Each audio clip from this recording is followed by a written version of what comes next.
and all 3 times he didn't fail. Oh, a professional? Who is it? Madala was immediately interested. His name is Bull. I'll give you his contact.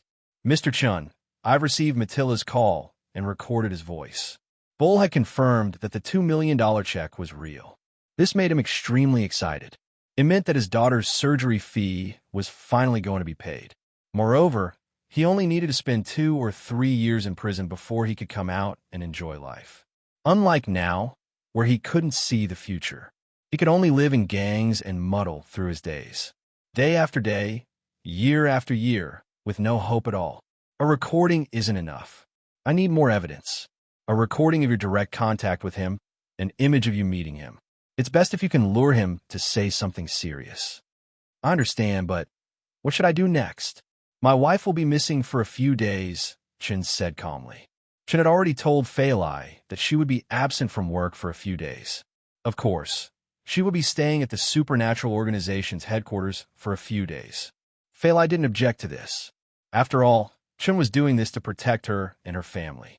An enemy eyeing them covetously would never know when they would bare their fangs. Such an enemy was too big a threat. Chen would take the initiative and kill the enemy. This was the wisest choice. As for getting her to cooperate, that was no problem at all. After all, they were family. After arranging for Fei Lai to stay at the supernatural organization's headquarters, Chen called the police. A billionaire's wife had been kidnapped. This was a very bad thing. The police obviously had a lot of influence. Then, the police found the sports car abandoned by the road. Madala was very surprised. He'd only met Bull once, and they just reached an agreement. Bull had succeeded in a day's time. Professional, as expected of a professional.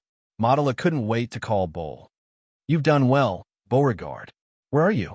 I'll send someone to bring you and the hostage over. I'm sorry, Mr. Madala. For the sake of everyone's safety, and for the plan to proceed smoothly, I don't want anyone else to know about this.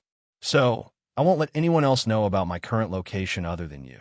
Besides, it's safer with the hostage in my hands, Bull said, pretending to be calm. What do you mean, Bull? Although you asked me to kidnap them, I'm carrying out a mission now. All right then, cut off one of that woman's fingers. I'll give it to that yellow-skinned monkey as a gift. If you want to do it, you do it. I won't do it. What do you mean you won't do it? Do you know how I succeeded in my previous kidnappings? First of all, I couldn't hurt the hostages to ensure that I had a way out. Madala narrowed his eyes, still thinking of a way out.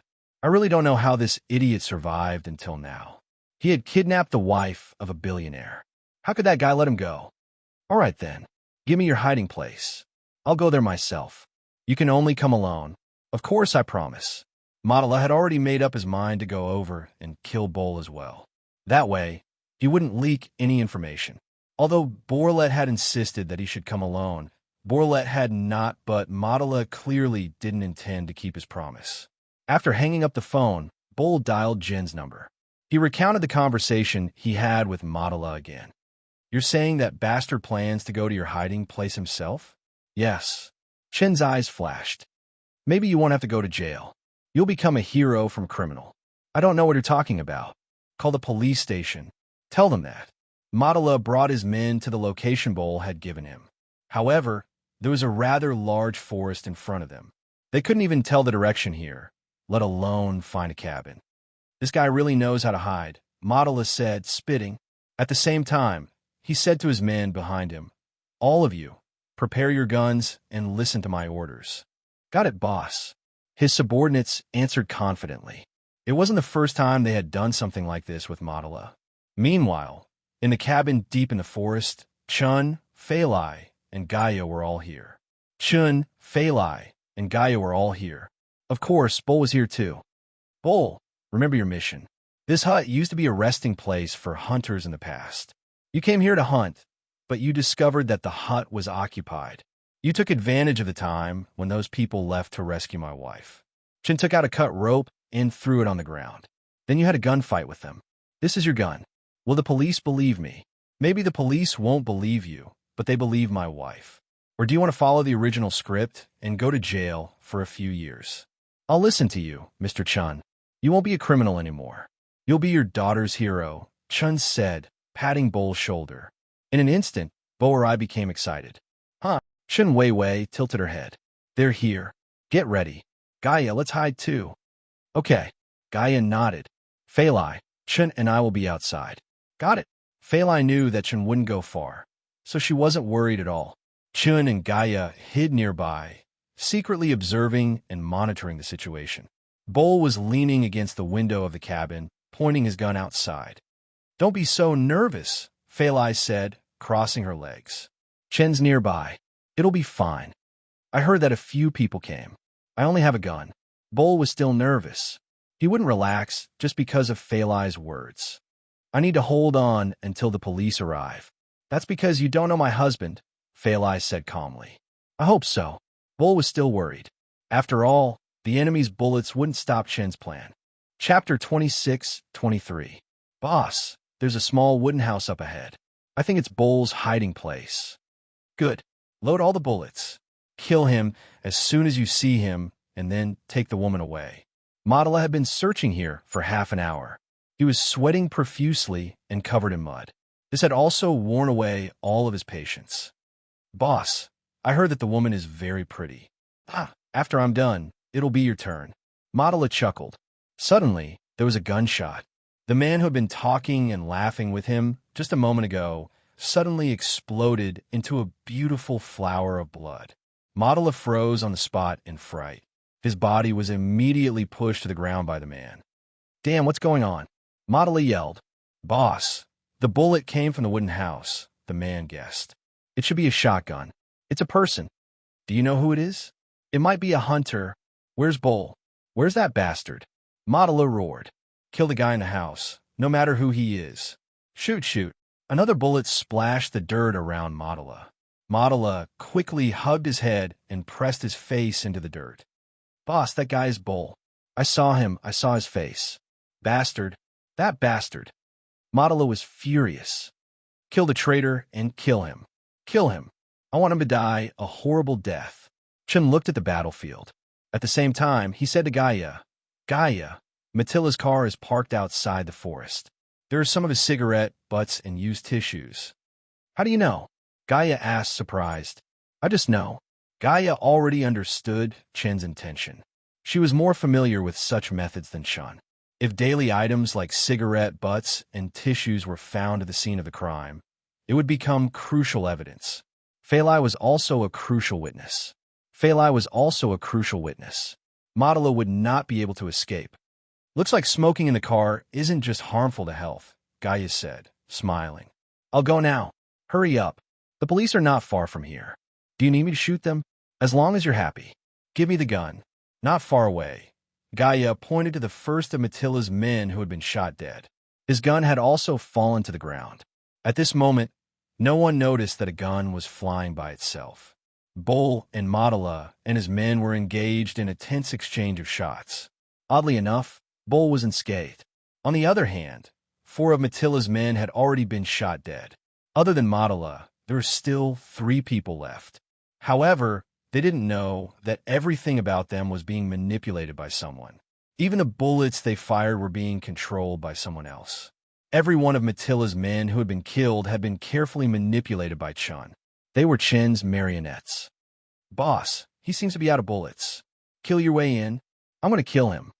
Madala roared furiously. Matila's men speculated that Bol had run out of bullets. However, Madala still hid behind his men. Bol had killed 4 of his men. He did not want to be the next one. Bol, on the other hand, pulled the trigger several times in a row inside the wooden hut.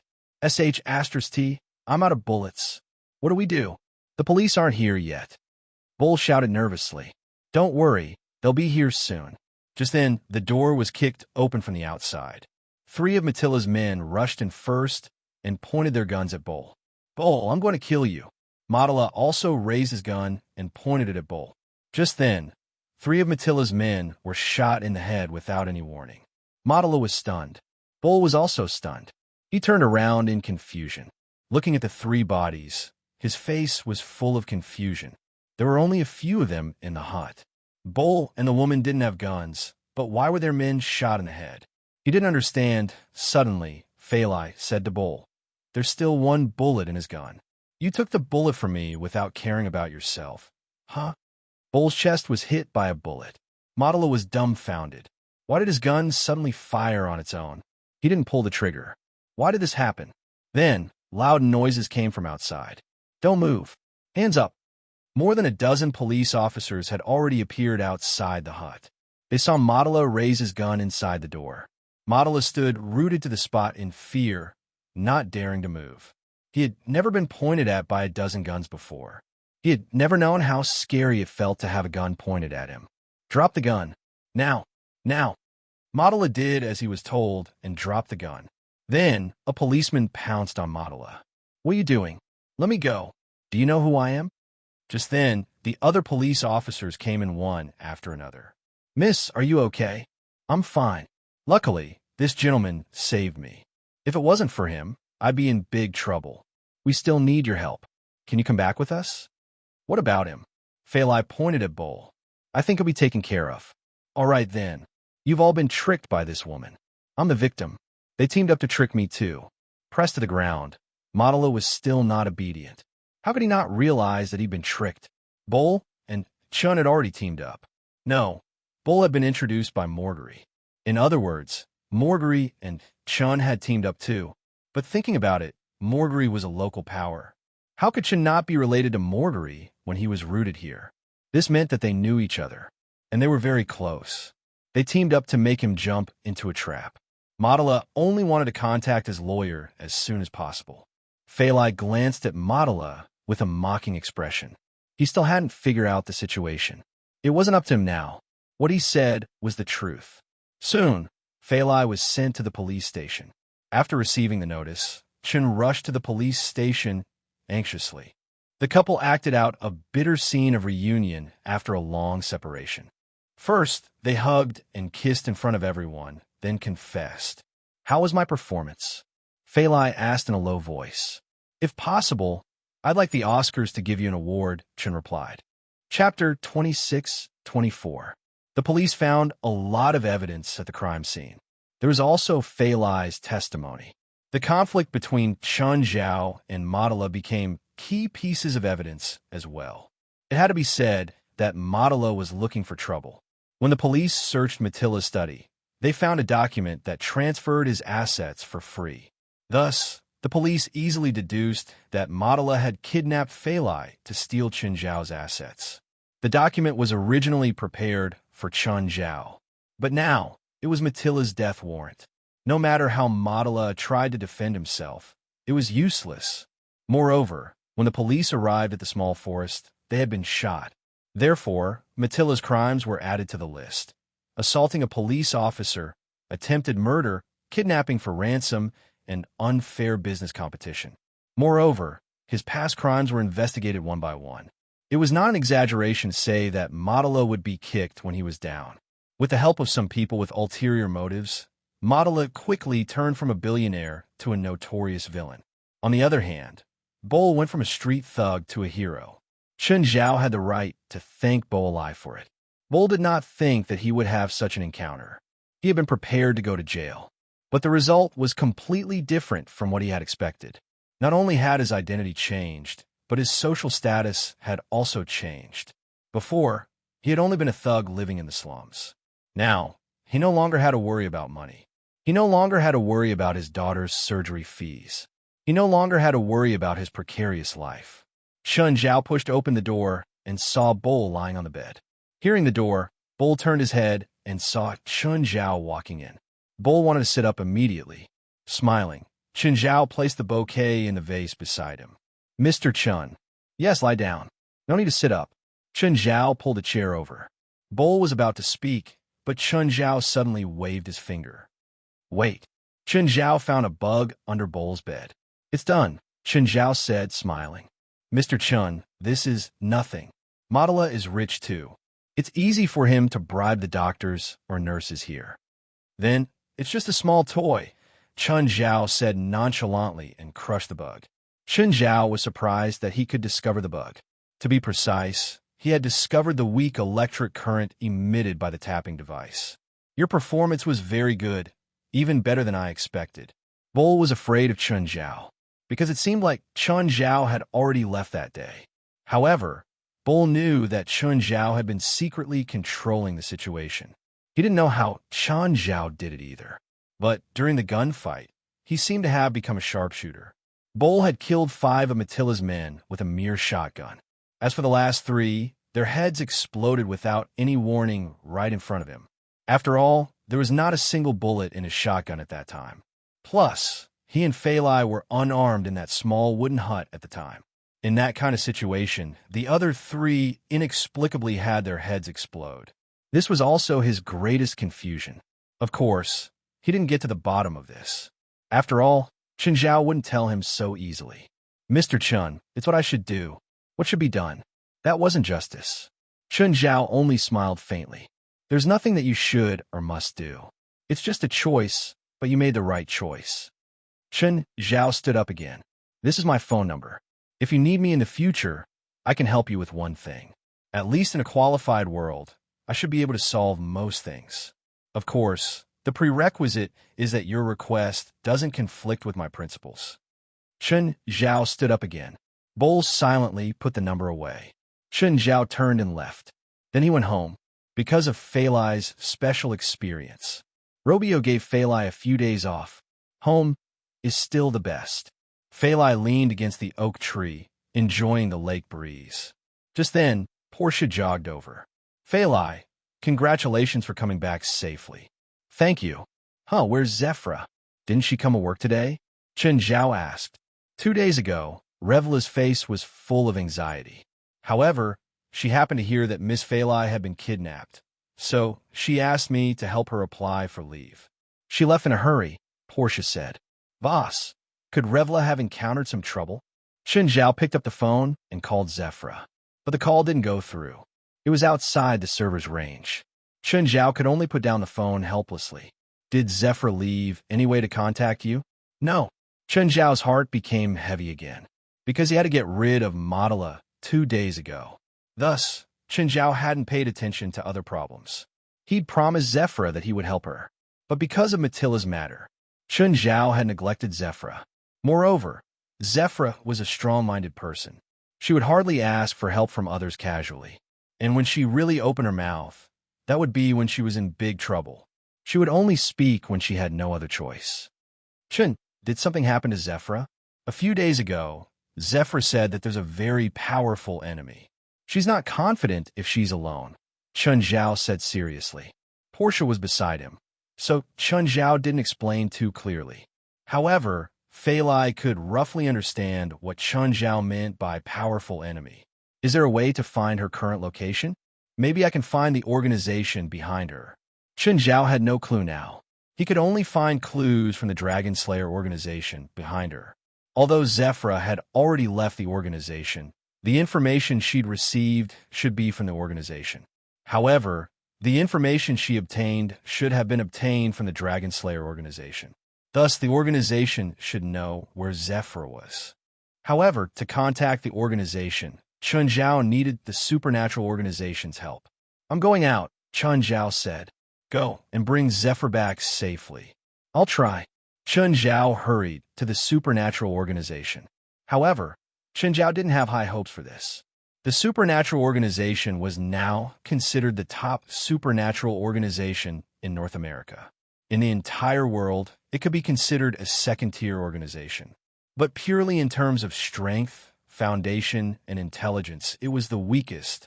Thus, Chun Zhao really didn't have much confidence in the supernatural organization's intelligence ability.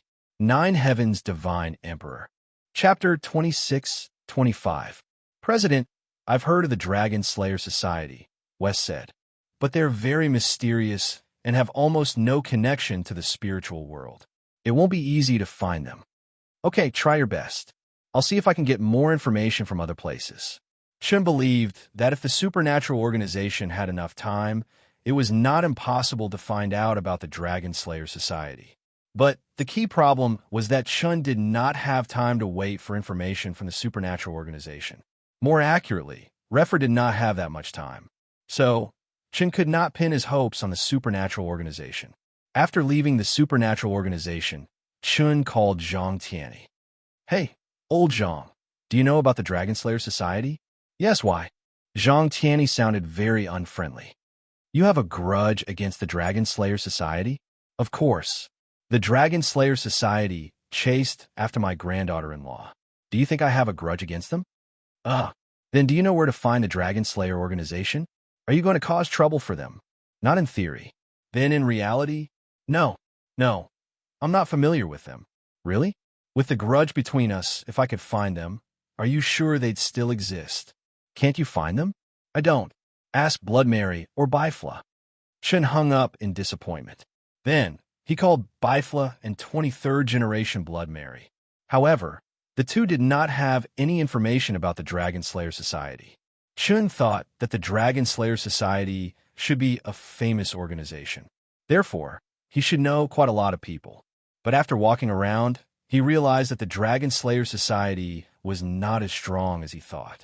Chen was rather disappointed. The Dragon Slayer Society seemed to be a small organization. They had a certain amount of fame, but they were not very powerful. This could be seen from the three bosses' attitude toward the Dragon Slayer Society. All three knew about the Dragon Slayer Society, but the three had no way to find them. At least in a short time, they could not find the Dragon Slayer Society.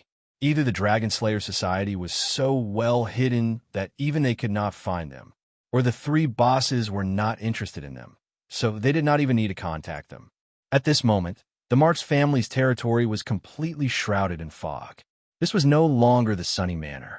This place was like a ghost town, making one's hair stand on end. Thousands of spiritualists had gathered outside the Marks family's residence. All of them came from all over the world, and there were spiritualists from North America. There were also spiritualists from China. Even Varian couldn't believe it. How many sins had Haber Timur Haber committed? He was actually able to attract the attacks of so many spiritualists. Varian Marks found her teammate in the crowd. Michael, what's going on? Why are there so many people here? I don't know either. Michael was a short man, about 5 meters tall, with a baby face. In fact, Michael was already 45 years old. He was the youngest among the dragon slayers to awaken his dragon bloodline. It was also because of his dragon clan bloodline that caused his body to stagnate, and he maintained the appearance of a 12-year-old. How did you send the message? I just found an acquaintance and told him that Haber Timur Haber was here. I don't know how it spread, but so many people came. There were so many spiritualists here, and they basically formed a small group of dozens. These small groups of spiritualists did not communicate with others. This was because the dragon slayers did not have much contact with most spiritualists. That was why Varian didn't recognize any of the spiritualists present. Just then, a small group of people came over from not far away. The leader of the group was a girl who looked young. When Varian Marks saw the girl, she lifted her chin slightly. With a somewhat arrogant tone, she said, "Isn't this the genius girl, Refra? I heard that you've already quit the Dragon Slayers. Why are you suddenly here? Do you find the ordinary life boring? Are you here for some excitement?" Refra glanced at Valerie Marks expressionlessly. Varian Max was her senior. When she first entered the industry, she had heard of Varian Max's name. She was at the top of the Dragon Slayers. Refra had once killed a giant dragon. Among the Dragon Slayers, she had the title of Genius Girl. She was the youngest Dragon Slayer in history to kill a giant dragon. However, in her career as a Dragon Slayer, Varian had killed 6 giant dragons. She had also killed 6 giant dragons. This was also a record, an unprecedented record. She had surpassed any Dragon Slayer in the past, and it would be difficult for her to have such a glorious record in the future. In terms of reputation, Varian was much more powerful than Refra. The two were not on the same level at all. However, the two of them were like natural enemies. Every time they met, they would not be nice to each other. "Varian, did you call all these people here?" Zevra went straight to the point. A gloomy expression appeared on Varian Mark's face. Then, she shook her head silently. The situation doesn't seem right. Varian Marks didn't hide her guess. These spiritualists are all from different forces, and none of them are alone. They seem to have obtained some information, and the information they know might be different from others. Moreover, they don't intend to share the information they have. Do you know any spiritualists here? I don't know any of them. I can only recognize the symbols of a small number of organizations. They should be spiritualists from small to medium-sized organizations or sections. I'm worried that this is Haber Timur Haber's trap. Then do you have any good ideas? No, Refer replied coldly. Although they did not like each other, when there was trouble, the first thing they would do was to cooperate and not undermine each other. This was the custom of dragon slayers because their enemies were dragons that were far stronger than them. If they still schemed against each other and stabbed each other in the back, they would definitely not be able to defeat the giant dragons. Can I leave here? Jane Fankel asked. Iyer stood beside her. Although he did not speak, his eyes conveyed the same meaning. When I came in, the outside was already blocked by a few groups of spiritualists, Refer said, glancing at Jane Fankel. Chapter 26:26. Jane Fankel and Ariel's expressions crumbled. They were just ordinary people. Even if Varian Marx said that they shared the same bloodline, it was impossible. But in the end, they had only been exposed to supernatural things for 2 to 3 days. They had been completely trapped in the fog for the past 2 to 3 days. They did not have any contact with the outside world. Not long ago, a large group of spiritualists suddenly appeared outside and walked through the fog without any scruples. They had thought that their chance to leave had come. They did not expect that these spiritualists would not only come in by themselves, they would not let others leave. This made the two of them feel despair. Were all these people crazy? Even if they were here to slay dragons, they should not stop them from leaving. They are now cleaning up the strange dragons in the fog and trying to seal off the information here. I really don't understand what they are trying to do, Zephyr said. Don't they know that these strange dragons can't be cleaned up? Varian asked in confusion. These strange dragons were not living creatures. They were the physical manifestation of Haber Timur Haber's power. Haber Timur Haber could create as many strange dragons as he wanted. I can understand if an idiot does something so stupid. But if more than 1,000 people do the same thing, then we are the idiots. Maybe we don't know what they're trying to do. What do they do after killing the strange dragons? Collect the remains of the strange dragons, including their blood and eyeballs. Are these things very valuable in the spiritual world? Maybe they are used for other purposes. Can you guess what they are trying to do? There's no need to guess. They will attack the manor tonight. We will know then. More than 1,000 spiritualists were comparable to a modern army, even if they were not using firearms. But they were almost like the superpowers in the X-Men. Haber Timur Haber's domain could not be strong enough to withstand the attack of more than 1,000 spiritualists. Therefore, these more than 1,000 spiritualists had almost effortlessly attacked Max's manor. The Dragon Slayer team, led by Varian and Zephyr, also followed the rest of the troops into Max's manor. Jane Fankel and Ariel found that in just a few days, the place seemed to be filled with strange plants. These plants looked abnormally twisted and did not look like normal living things. Don't get close to these plants. They will... Just as Varian reminded Jane Fankel and Ariel, a blood-curdling scream came from afar. A spiritualist who did not understand the dangers of the plants reached out to touch a draconic tree. In the end, the dragon blood tree opened a bloody mouth and bit off the spiritualist's wrist. As dragon slayers, Varian and Zephyr were well aware of the dangers of the dragon blood plants. These dragon blood plants were all cultivated with the blood of the dragon clan. After coming into contact with the dragon's blood, most of them would immediately wither and die. However, a small number of plants will mutate. For example, the dragon blood tree had a huge mouth. This was considered child's play. Some dragon blood plants even possessed certain characteristics of the dragon race. That was the most dangerous dragon blood plant. As expected, more cases of the dragon blood plants attacking the spiritualists appeared one after another. However, facing a large number of spiritualists, the attacking dragon blood plants were quickly destroyed. Chun Zhao was frustrated. There was no news from Zephyr at all. On the other hand, he could not get any news from his side. This made him even more frustrated.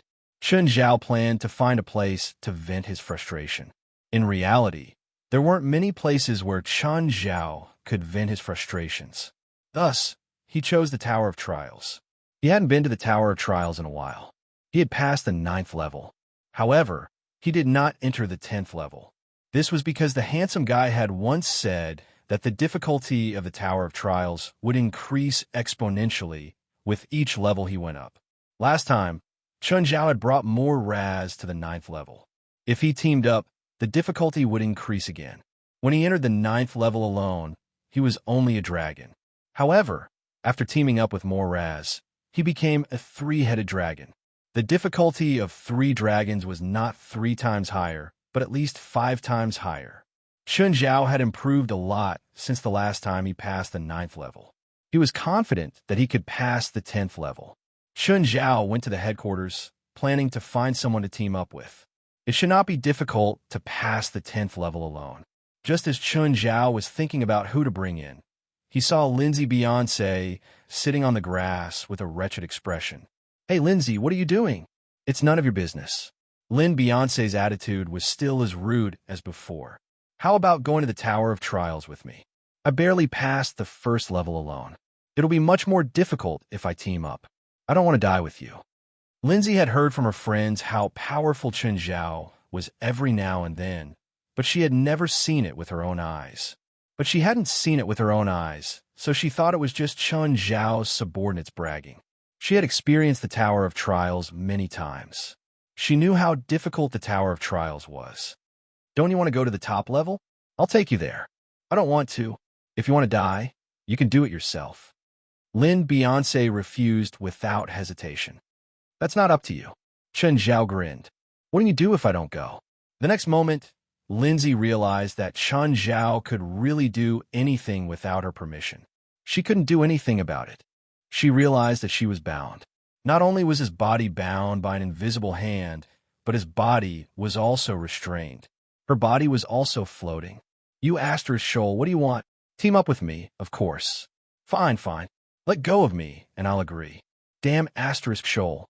Only then did Chun Zhao let go of Beyonce. "Since you want to die, why drag me with you? How did I offend you?" Lindsay didn't think about running. She couldn't escape anyway, so she might as well be stubborn. It was just dying once. It was no big deal. "Because your attitude pisses me off." The two teamed up and entered the 1st level of the Tower of Trials. "Hurry and find a good position. Don't let the monsters surround us. Otherwise, it'll be hard for us to escape." It seemed that it wasn't Lindsay's first time teaming up. She was very experienced and immediately told Chun Zhao where to stand. 9 Heaven's Divine King. Chapter 26-27. Leonard Beyonce yelled, "You idiot. I shouldn't have agreed to your request." Chun Zhao looked at the first layer of monsters surrounding him. These were the monsters of their team. They were many times stronger than solo players. Even in solo mode, it was hard to escape when surrounded by monsters. Unless it was someone with a strong body like Gaia or Genkira, who could take a few rounds of damage. Or someone with agility and speed like an elite and Dongya Tianchi. But Chun Zhao really didn't look like someone who could escape from this kind of encirclement. Also, from the way he controlled himself, he should be a control-type spell. Could it be that this fellow had dragged him in just to let him die once? This asterisk shoal, the monsters had completely surrounded her. Lin Beyonce covered her eyes. It should be soon. Just a moment of pain, and then it would be over. It wasn't Lindsay's first time experiencing this. When she first joined the supernatural organization, she'd been thrown into the Tower of Trials directly. So, the feeling of being killed in the Tower of Trials wasn't unfamiliar at all. But the pain and torture she'd been waiting for didn't come. Instead, she received the notification that she'd passed. Stunned, Lindsay put down her hands and realized that the monsters around her had all disappeared. What just happened? Lin Beyonce looked at Chun Zhao in confusion. Unfortunately, Chun Zhao didn't give her a satisfactory answer. Then, Lindsay entered the 2nd level of the Tower of Trials in team mode for the first time. This time, Lindsay wasn't as agitated and flustered as she'd been in the 1st level. Instead, she looked at Chun Zhao with a confused expression. She wanted to see what he was going to do next.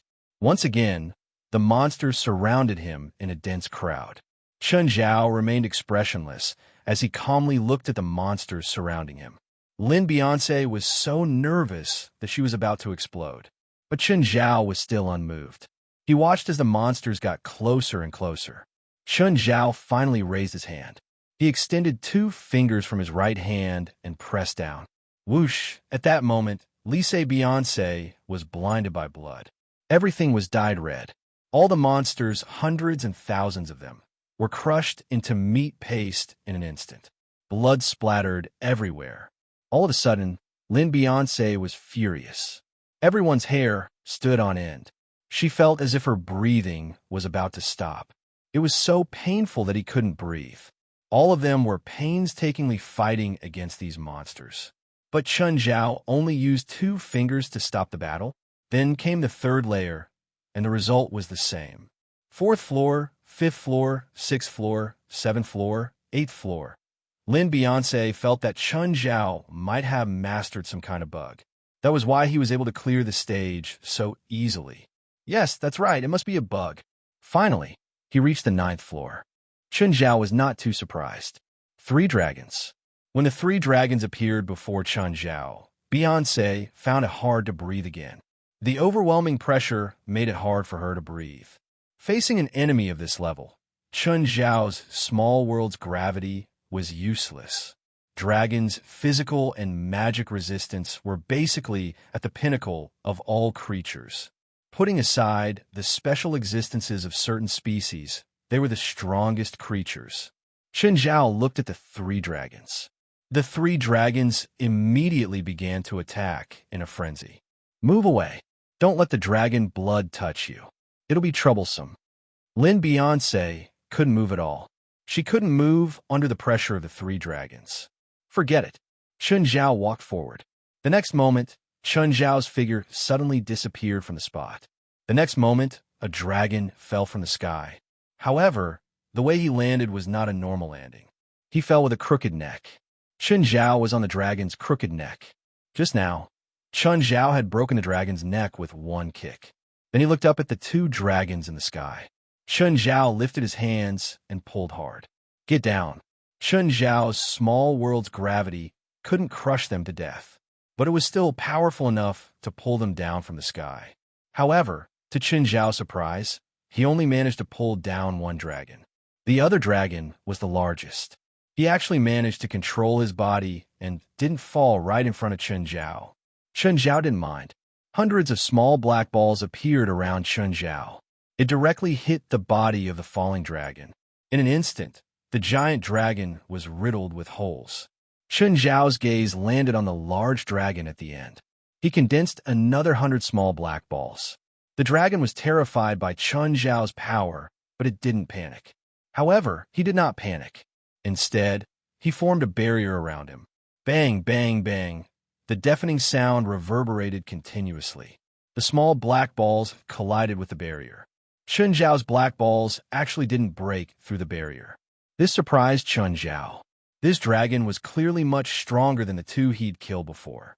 Just then, huge stone spikes appeared around the dragon in the sky and shot toward Chun Zhao. Chun Zhao was surprised. This dragon's combat power and attributes were similar to his. It was a weaker version of himself. Lin Beyoncé was dumbfounded. Was this the president that she thought was just messing around all day? To be honest, in Lin Beyoncé's eyes, Chun Zhao was a messing around president.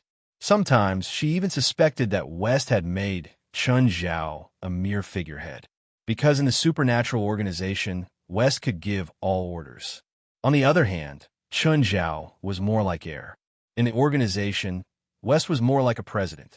Ever since she joined the organization, she participated in almost 20 battles, big and small. But Chun Zhao hadn't participated in any of them. This was also why Lin Beyoncé always looked down on Chun Zhao. It was hard for anyone to respect such an air person. But now, Chun Zhao seemed to be a different person. At the same time, she also understood that Chun Zhao didn't need to participate in those battles. What was the point of shooting a mosquito with a cannon? Chun Zhao looked at the dragon in the sky. The dragon seemed to sense danger and immediately flapped its wings to fly into the sky. A small black ball condensed in Chun Zhao's hand and shot toward the dragon. The power of the small black ball was 100 times greater than the power of the small world condensed before. Boom! A ripple exploded in the sky. The terrifying power sent the dragon flying thousands of meters away and smashing into the ground. Chapter 26-28. The dragon was heavily injured. Chun Zhao immediately pounced. Just then, the dragon flipped over. Its limbs were on the ground, and it roared. Earth spikes shot up from the ground. Chun Zhao didn't care about them at all. Even when the spikes stabbed him, he ignored them. In the blink of an eye, Chun Zhao had already reached the dragon. The dragon hurriedly covered itself with a layer of rocks. But Chun Zhao still ignored it and punched. Rocks flew and blood splattered everywhere. Their attacks were very similar. Therefore, at this time, the deciding factor for victory or defeat was pure strength. Facing Chun Zhao's overwhelming strength, the dragon couldn't fight back at all. "I surrender. I surrender," the dragon roared. "I'm willing to worship you as my master." But Chun Zhao didn't plan on showing mercy. After all, he already had a dragon as a pet. Even if Abidos was still a young dragon. But this had nothing to do with him being an adult. Chun Zhao didn't need a second dragon as a pet. But the dragon's defense was indeed shocking. At least, it didn't die under Chun Zhao's punches. Even if Chun Zhao didn't use his full strength. Even an aircraft carrier would be smashed into scrap metal if these punches were to land on it. However, this dragon was still alive and kicking. At least, Chun Zhao didn't give it a fatal injury. Something was wrong. Something was wrong with this guy. He could actually take my punches that weighed 1,000,000 tons. Even though each of my punches made his skin split open, he didn't seem as heavily injured as Chun Zhao had imagined. But in the eyes of others, it was a one-sided slaughter. In the distance, Lindsay Beyonce watched as Chun Zhao killed the dragon with each punch. She almost peed her pants. Chun Zhao realized that he really couldn't kill the dragon in his normal state. At least, he needed a long time to kill it. Chun Zhao finally stopped. The dragon was in pain too. After all, he was willing to be his grandson. He was actually thinking about how to kill him. If not for his thick skin, he would probably be a pile of meat now. He would probably be a pile of rotten meat now. In fact, apart from the beginning, Chun Zhao had seriously thought about killing the dragon. In the end, Chun Zhao was a bit angry. He just wanted to see how many punches the dragon could take. He had to admit that the dragon was really tough. "All right, you won my interest." He had never said this to anyone else. But now, he said such a sentence to a giant dragon. "Tell me, why are you able to withstand my fist, and I'll let you live. Sign a master-servant contract with me first." The dragon was really worried that Chun Zhao would kill it after knowing the truth. He knew that the human in front of him had the ability to kill him. It was more troublesome to kill someone in the boxing ring. You had to punch your opponent to death. That was not an easy thing to do. But in the arena, killing someone wasn't as simple as a fist. The reason why this human didn't kill him was because he was interested in him. But once this point disappeared, with how cruel this human was, would he spare his own life? How do I sign it? Chun Zhao knew the general steps, but he didn't know the details. At that moment, the dragon drew a magic circle on the ground with its claws and dripped a drop of its blood into the magic circle. You can also drip a drop of blood into it. After that, you will receive a spiritual resonance. You just need to accept this spiritual resonance. Chun Zhao wasn't worried that the dragon would play tricks. Of course, the dragon didn't play any tricks either. During the spiritual resonance, Chun Zhao found out that this guy was called Saboni's Ingelhaber. Unlike his demon servants, Chun Zhao couldn't ask for too much even though they were inferior to Chun Zhao. But Saboni's was different. He was a complete servant, a slave. This meant that Chun Zhao could ask for anything other than suicide. Saboni's couldn't disobey any of Chun Zhao's orders. Chun Zhao also found out from Saboni's spiritual communication. Saboni's was an earth elemental dragon, but he was different from other earth elemental dragons. He was better at physical attacks. Moreover, the skills he developed weren't pure magic. Most of them were physical attacks that were modified with earth elemental magic. Of course, these physical attacks still had magic elements. The reason why his skin was so thick was also explained. He shifted Chun Zhao's attacks to the ground. For example, the first time Chun Zhao blasted him down from the sky, he was severely injured. But after that, Chun Zhao punched him over 100 times, but the damage wasn't as much as the previous one. At the same time that they signed the contract, Chun Zhao and Lindsay Beyonce also received the notification that they had passed. Sabonis wasn't a unit. He was only Chun Zhao's pet and part of Chun Zhao's combat power. Therefore, the difficulty wouldn't increase because of him. Lin Beyonce was very nervous at this moment. She followed Chun Zhao to the 10th floor. Sabonis was still a bit dull. He didn't know that he was in the Tower of Trials. He even thought that he was in a complete world. The moment Chun Zhao reached the 10th floor, his expression changed slightly. Sabonis, protect this little guy, Chun Zhao said seriously. There would be a huge battle next. This was because Chun Zhao could already sense 12 terrifyingly powerful auras approaching them from the front. The owners of the 12 auras were all giant dragons. But they weren't ordinary adult dragons. They were 12 dragons at the level of dragon fathers. Soon, Sabonis also sensed that the 12 terrifying auras were approaching him. Master, run. Chun Zhao didn't run.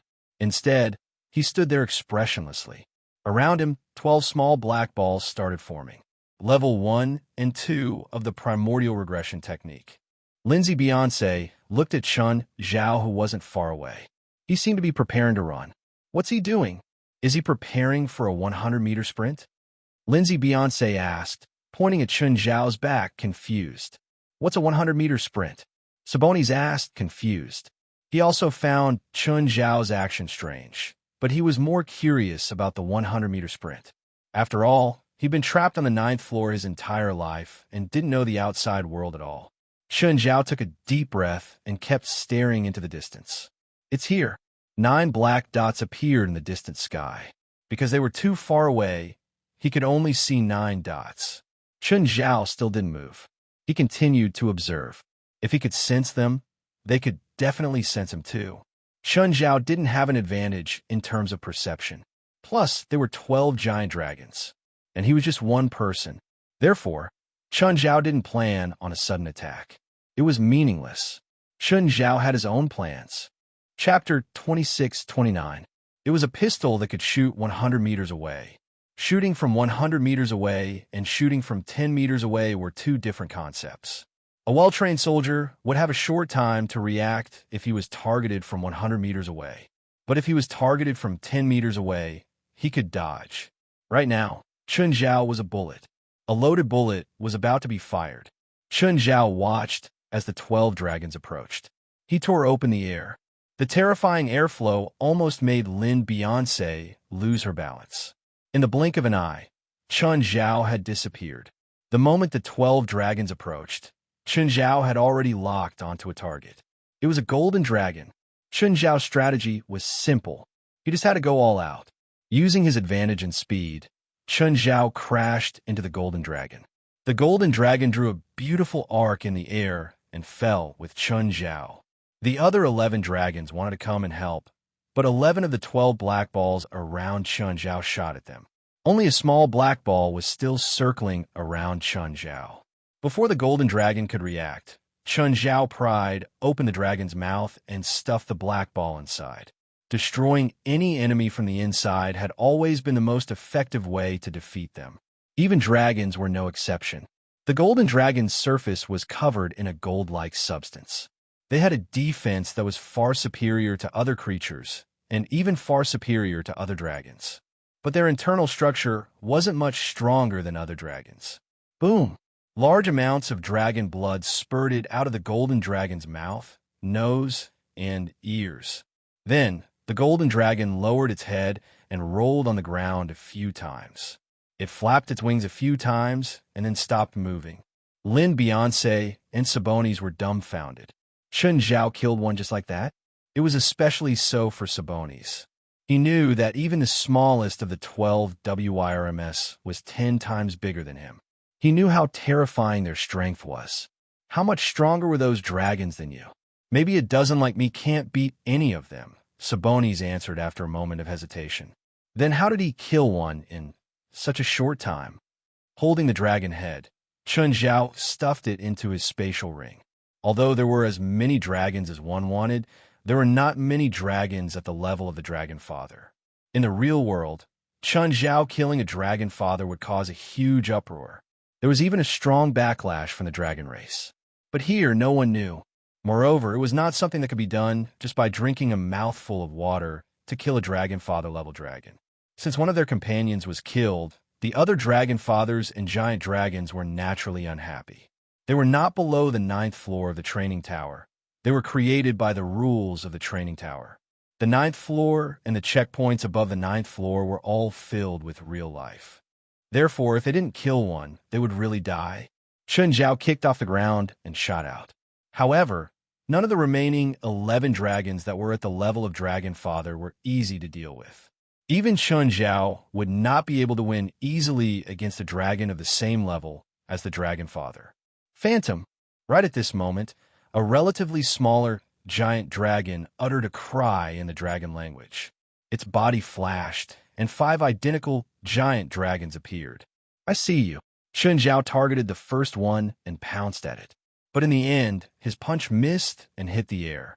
On the other hand, Chun Zhao's Phantom, who was free, slapped him with a dragon claw. Chun Zhao flipped a dozen times in the air. Just then, the second wave of attacks came. A fire dragon shot a super sun at Chun Zhao from behind. Before the super sun, Chun Zhao was as small as an ant. The super sun swallowed Chun Zhao in an instant. Chun Zhao also felt the horrifying heat. But at the same time, Chun Zhao felt his blood boil like never before. At the moment, Lindsay Beyonce watched the battle in the sky in astonishment. Is this a war between dragons? No, that's not a war between dragons, Saboni said helplessly. Regular dragons can't fight like that. For example, I don't even have the right to get close. The super sun in the distance suddenly exploded. Chun Zhao stood unscathed in the center of the explosion. No, not unscathed, because right now, Chun Zhao's body was also burning with flames. The battle between the 11 dragons and Chun Zhao was intense. It wasn't an earth-shattering battle, but it was close. Your boss looks like he's at a disadvantage. Lindsay Beyonce was actually a bit worried, but she didn't say it. Instead, she glanced at Sabonis, who had been protecting her with his wings. Sabonis actually didn't care about Lindsay's life or death, but since his boss said so, he had to obey. Sabonis shook his head. Didn't you notice? My master looks like he's being attacked, but he's not injured. Lindsay Beyonce was stunned. How is that possible? It was such a fierce battle and such crazy attacks. How could he not be injured? Yes, he's not injured, which means that the 11 dragon fathers can't hurt my master, and my master can kill any one of them at any time. Therefore, the direction of this battle will be that the 11 dragon fathers will be killed by my master one by one. It was as if Sabonis had made a premonition of death. Just like he'd said, the battle was going on in this manner. Chun Zhao was indeed uninjured. Then, he killed the dragons one by one. It wasn't as easy as the first golden dragon, but it wasn't so difficult that Chun Zhao couldn't do it. Chun Zhao still walked his own path. When you don't hurt me, I have many choices how to hit you.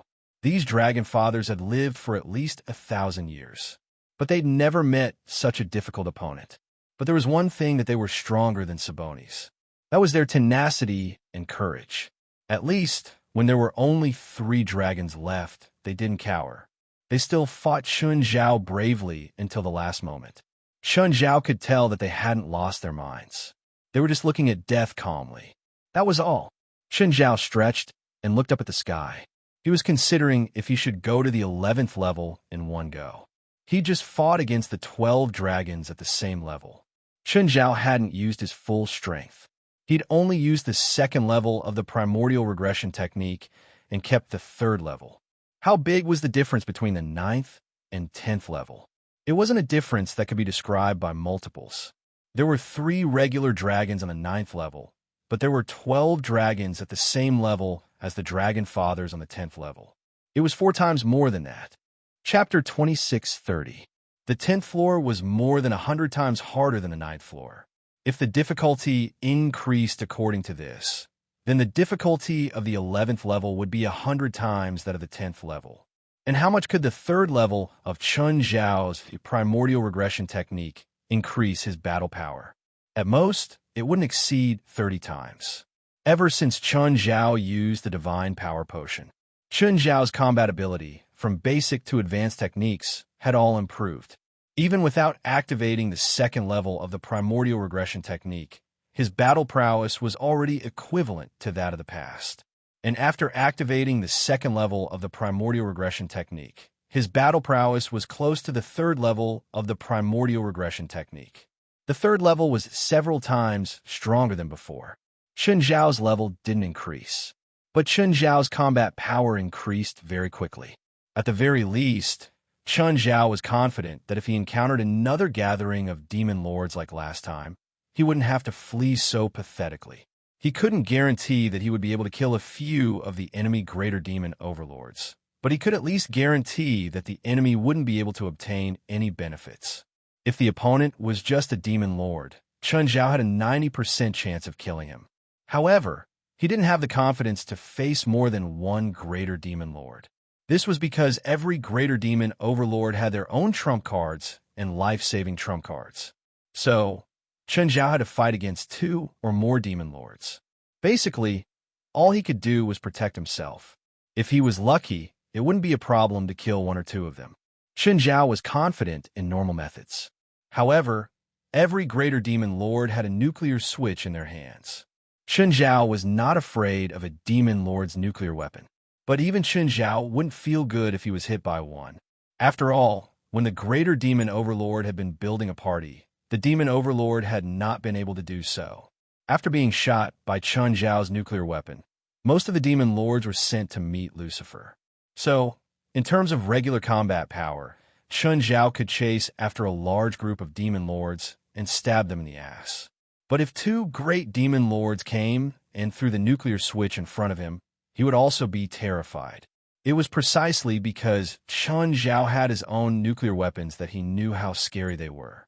If he faced 10 great demon lords on the Trial Tower's 11th floor, he wouldn't be able to survive. Chun Zhao was probably going to die.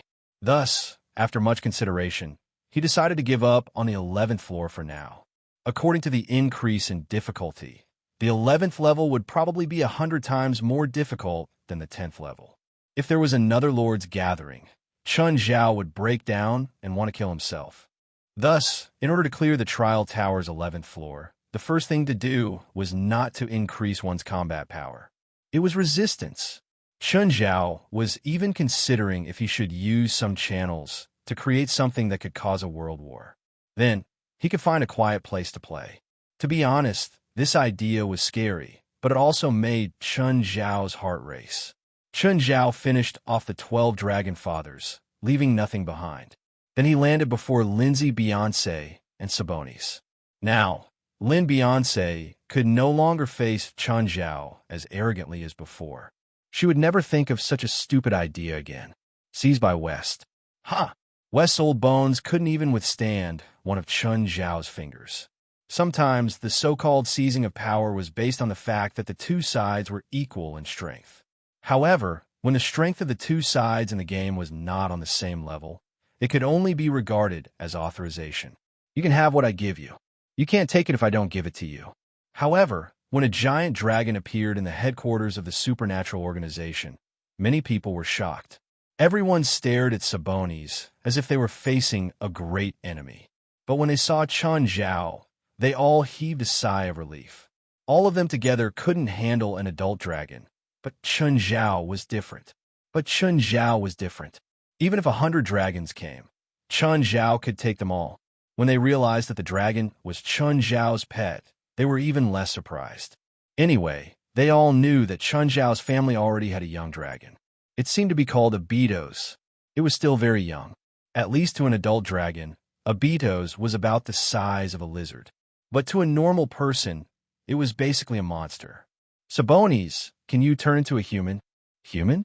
Why are you in human form? Chun Zhao and Sabonis had a spiritual resonance. As long as their spiritual powers were connected, they could communicate directly. Just do it when I tell you to. Stop talking. Chun Zhao did not have a good attitude toward Sabonis. Most people would find it hard to cherish someone who threw themselves at them. For example, Chun Zhao would grant Abitos everything at home. He practically raised Abitos like a son. As for Sabonis, Chun Zhao basically raised him like a dog. Master, I can't change. I don't know how. President, the dragon transformation magic came from humans, Wes said. They can't turn into humans naturally. Is that so? I thought that when dragons become adults and are strong enough, they can turn into humans directly. Everyone rolled their eyes. Did Qin Zhao think that dragons could turn into humans naturally just because they had nothing better to do? But that's troublesome. The airport construction site is not far away. It's too obvious for such a big guy to run around. How big was Sabonis? Lying on the ground, he was about 3 stories tall at his highest point. From head to tail, he was at least 155 meters tall. With such a huge body, if outsiders approached, they would not be able to hide. Chun Zhao rubbed his chin. If outsiders saw Sabonis, would definitely be big trouble. It would be great if he could cut him into pieces and store him. Master, I can turn into a small mountain, Sabonis said immediately. Chun Zhao forgot that he was still in a spiritual connection with Sabonis. Sabonis would be able to sense what he was thinking at the first moment. To avoid being cut into pieces and kept by Chun Zhao, Sabonis definitely had to speak first. Wasn't it just hiding? How hard could it be? You could choose whatever shape you wanted. There would definitely be one that suited your taste. Sabonis knew how cruel his master was. He had torn the 12 dragon fathers into pieces. He did not think that he could fight Chun Zhao head-on. Even without the restriction of the contract, he did not dare to be a traitor. However, Chun Zhao did not realize that Sabonis could really turn into a small mountain. More accurately, he could turn his body into stone. Curled up, Sabonis was really like a small mountain. Chapter 26:31. It's Chinese New Year tomorrow, Chun Zhao said. Ruan, you'll be in charge of making some magic tools as gifts for our members, Chen said. President, Chinese New Year is a holiday for you Chinese. Is there a problem? Chun Zhao turned to look at Ruan. Okay, no. Ruan immediately admitted defeat. But, guild leader, what quality do you think I should give? What quality can you make? And it can be mass-produced. President, any magic tool that can be made can be mass-produced, even divine artifacts. But those that can aren't anything good. Why? Since technology isn't the problem, materials become the biggest problem, Ruan said. Even if the supernatural organization has a lot of dragon materials, it's not practical to mass-produce magic tools. It's even more troublesome to make magic tools that are mainly made of other materials. Ruan Faxben said, I killed a few more dragons earlier. Is it enough to make a magic tool with dragon bodies as the main material? How many? 15. 12 of them are high level. They are at the level of Dragon Father. Ruan Faxben gasped. He knew Chan was terrifying, but killing 12 dragons at the level of the Dragon Father still shocked him. President, the materials from Dragon Father dragons are indeed high level. They can even be used to make divine artifacts, but we don't have enough time to make such high-level magic tools. Didn't you say that we can mass-produce them as long as we have enough materials? Yes, but we still need time. How much time? I can only make 2 per day. So little. President, that's if we have a clear idea. We can only make 2 a day after the first magic tool is made. Ruan said helplessly. Ruan Faxi said helplessly. For a non-standard magic tool, you must first have a clear direction, then try, and then stop. Tell me, how much time do you need? President, tell me first. What kind of magic tool do you want to make? Of course, it's to increase our people's combat power and self-defense. Qin Zhao's request was simple. Power. It could be used by the supernatural organization to strengthen and equip themselves. It's very simple, and it's not difficult to design. But still time. How long? The design will take at least half a month. Chen shook his head. That's too long. Guild leader, it's impossible to be any faster. What if I have a ready-made blueprint? It also depends on the difficulty, Ruan said. Forget it. I don't need your help. I'll find another alchemist myself. Chun waved his hand. Ruan smiled bitterly. President, unless you can find the world's best alchemist. Chun was not familiar with Wendy, the top alchemist in the human world. But Chen could find it in hell. He wouldn't dare to say that he was the #1 alchemist, but he could at least find an alchemist on par with Wendy. Phoenix Nightag's alchemy level was no worse than winds. Help me keep an eye on that dragon. If he does anything wrong, inform me immediately. Chen also had to go home to prepare for Chinese New Year's Eve. Varian Marks and Zephyr's team followed behind the rest of the team. Max Manor seemed to be defenseless. Over 1,000 spiritualists charged into Max's manor. Then, they went straight in and took care of a few small problems. After finding a secret passage, they entered it one after another. However, the passage was like a maze, full of twists and turns. Varian Marks and Zephyr's team also took a different path. Fankel, there's such a huge space under your house. I didn't know there was such a huge maze under the manor. Jane Fankel followed behind the team in silence. As a matter of fact, it wasn't that Jane Fankel didn't know about the maze. When she was very young, she had entered it by mistake. Fortunately, her father found her at the entrance of the labyrinth. Later on, Jane Fankel found a map hidden in her father's study. The maze was not just a flat surface.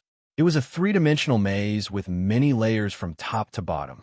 With her super memory, she remembered every corner and dead end in the maze. Of course, she also knew the correct route. Zephyr glanced at Jane Fankel behind her. Are you a member of this family too? Is there a problem? Jane Fankel raised her head and looked at Zephyr. Although Zephyr looked younger than her daughter, she suspected that Zephyr was the same as Varian Marks. However, she suspected that Zephyr was the same as Varian Max, an old monster who looked young but was actually hundreds of years old. No, there's no problem. Zephyr shook her head. Haber Timur Haber has many descendants in this world. According to the information I received, there were 3 families in history that were no smaller than the Marx family. These families were seeds that Haber Timur Haber deliberately left in the human world. However, they were eventually destroyed, not by other human forces, but by Haber Timur Haber himself. Jane Fankel's brows furrowed slightly, but she did not speak. She continued to maintain her silence. Zephyr continued. Haber Timur Haber knows how to take advantage of the weaknesses of humans. Wealth, honor, women, and extraordinary strength. Even if his descendants had great wealth and power, they could not escape the temptation of Haber Timur Haber. Haber Timur Haber also used his greedy descendants to achieve his evil goals. After he was done with them, they would be cleaned up like garbage. Zephyr glanced at Varian Marks and continued. Do you want to know how Haber Timur Haber got rid of his descendants? Jane Fankel raised her head. She could feel that Zephyr said all this on purpose. However, she could not help but be curious. She wanted to ask Zephyr for an answer. Devour, Zephyr said. Zephyr said, he gives his power to his children, and then this power is like a seed that takes root and germinates in his children's bodies. In a very short period of time, these children will become very powerful, even close to the level of an adult dragon. However, there is a price for their growth in such a short period of time, and that is their lives. They are so immersed in their own power that they are unable to extricate themselves and do not even realize it. Then, their final death will be personally bestowed by Haber Timur Haber. Chapter 2632. Jane Fankel's face was extremely pale. Are you saying that my father and brother will be devoured by Haber Timur Haber in the end? There is no doubt that all the past cases have proven this point. You are blood relatives, so your power is very compatible with his. However, at the same time, humans do not have the vitality and physique of dragons. At least, most humans do not. So, the power that you grew did not appear out of thin air. It was Haber Timur Haber's seed that absorbed your vitality. Jane Fankel trembled in fear. She couldn't help but look at Varian Marks. Is that true? This kind of behavior is unique even among the dragons, Varian said calmly. Even the dragons would not harm their own blood relatives. Haber Timur Haber is definitely an anomaly among the dragons. In the past hundreds of years, he has used his descendants to build a family to achieve his goals. At the same time, he has devoured his descendants one by one. Through this method, he has become unbelievably powerful. How powerful is he? Indescribable. Then, these people, Under normal circumstances, they would suffer heavy losses and inflict serious damage to Haber Timur Haber. But now it is hard for us to have any hope. Why? Haber Timur Haber has never fallen into a trap before. He would never fall into one unless he set it up himself. Hot Viela, he looked at Jane Fankel. Do you understand what I mean? You are saying that Haber Timur Haber has deliberately lured them here.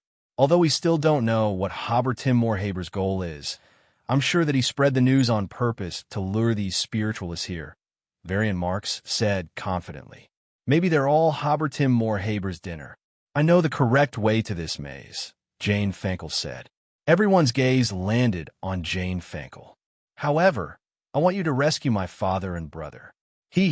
Those who are controlled by Haber Timur Haber will never be able to escape his control. No, he must have a way. But Zephyr still shook her head firmly. There's no other way. Looks like you don't want to go through the maze. We don't have to go through this maze. I once snuck in here alone, and I reached the deepest part of the maze. I know what's inside. Jevra and Varian Max looked at each other. What's in the deepest part? A pearl, a white pearl, held in the palm of a stone statue. I was 14 years old at the time. I spent 6 hours trying to remember the route as I walked through the maze. I reached the deepest part of the maze and finally saw the white bead at the end.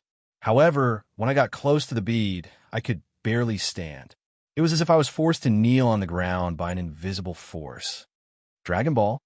Zephyra and Varian looked at each other again.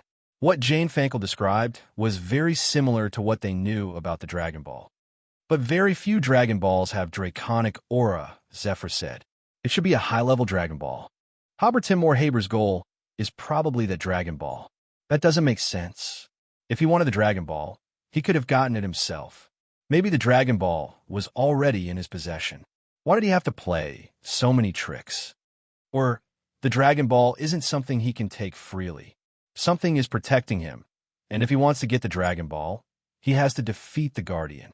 If we follow this train of thought, his goal in attracting those spiritualists here is to let them replace him and defeat that Guardian.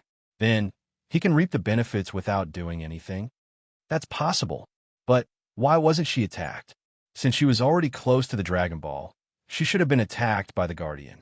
With her ability, it's almost impossible for her to escape from the Guardian. There's no chance at all. Because she wasn't a threat, Zephyr said.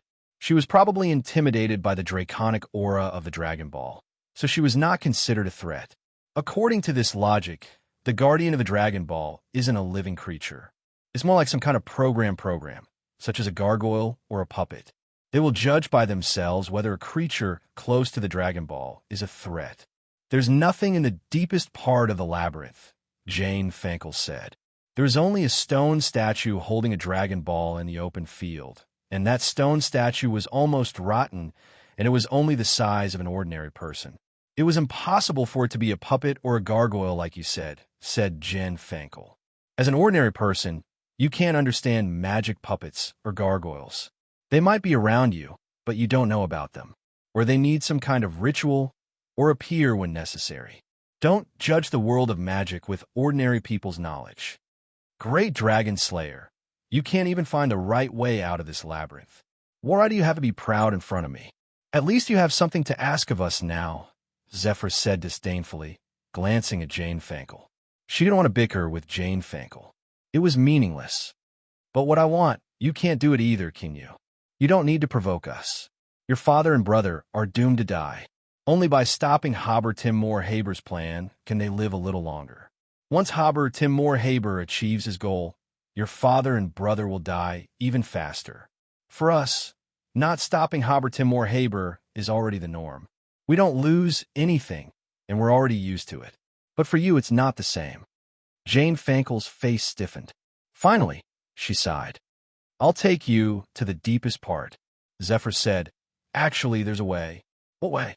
Since Haber Timur Haber can devour them, of course, they can also devour Haber Timur Haber.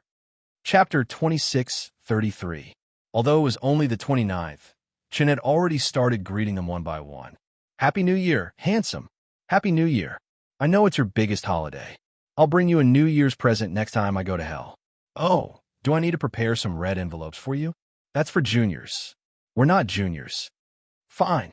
What I need to prepare for you? Treat me to a meal. However, the handsome guy had other ideas.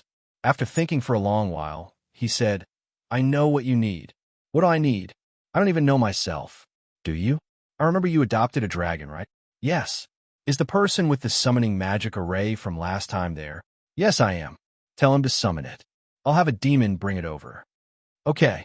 After hanging up, Chun called Toddy Belster. Toddy, do you have time? Come out. I'll wait for you at the coast. Chun was curious what kind of gift the handsome guy would give him. Toddy Belster appeared on a two-headed dragon. The two-headed dragon, which was close to 10 meters long, looked very cool indeed. It also had some dragon blood, which made it look cool and have a hint of dragon might. Although the almost negligible dragon might had no effect on humans, it was very threatening to other creatures. Of course, Toddy Belster mainly wanted to avoid people. Being noticed, so she chose this mode of transportation. He didn't think he had the right to show off in front of Chun. President. Toddy Belster greeted respectfully. President, what kind of demon do you want me to summon? I don't know. Just summon one. Toddy was speechless. He didn't know what Chun wanted or what kind of demon he needed. So, after thinking for a while, Toddy summoned a big demon. He didn't know what Chun wanted or what kind of demon he needed. This demon was at the peak of intermediate demons. However, he still knelt on one knee before Chun. Greetings, sir. What did that person ask you to bring me? That lord asked me to bring you this. The demon took out an exquisite box and handed it to Jin. Okay, this is for you. Chun tossed a high-quality demonic crystal to the demon. The great demon's face lit up, and he bowed again. Thank you for your kindness. This lowly one will take his leave. Jin opened the box. Inside was a flawless white pearl. Jin was a little surprised. The quality of this pearl seemed to be extraordinary. However, what was the use of this thing? He had heard from the handsome guy that this thing was used by abitos. However, the moment he opened the box, at the same time, it exuded a terrifying dragon's might. Great Demon and Toddy Belster both looked terrified. The oppressive feeling emitted by the dragon might made them almost unable to stand still. Jin glanced at Toddy Belster and the demon. He immediately closed the box, and the firebird suddenly disappeared. Toddy Belster and the archdevil were relieved. The dragon might just now almost made him collapse. Toady, take him back.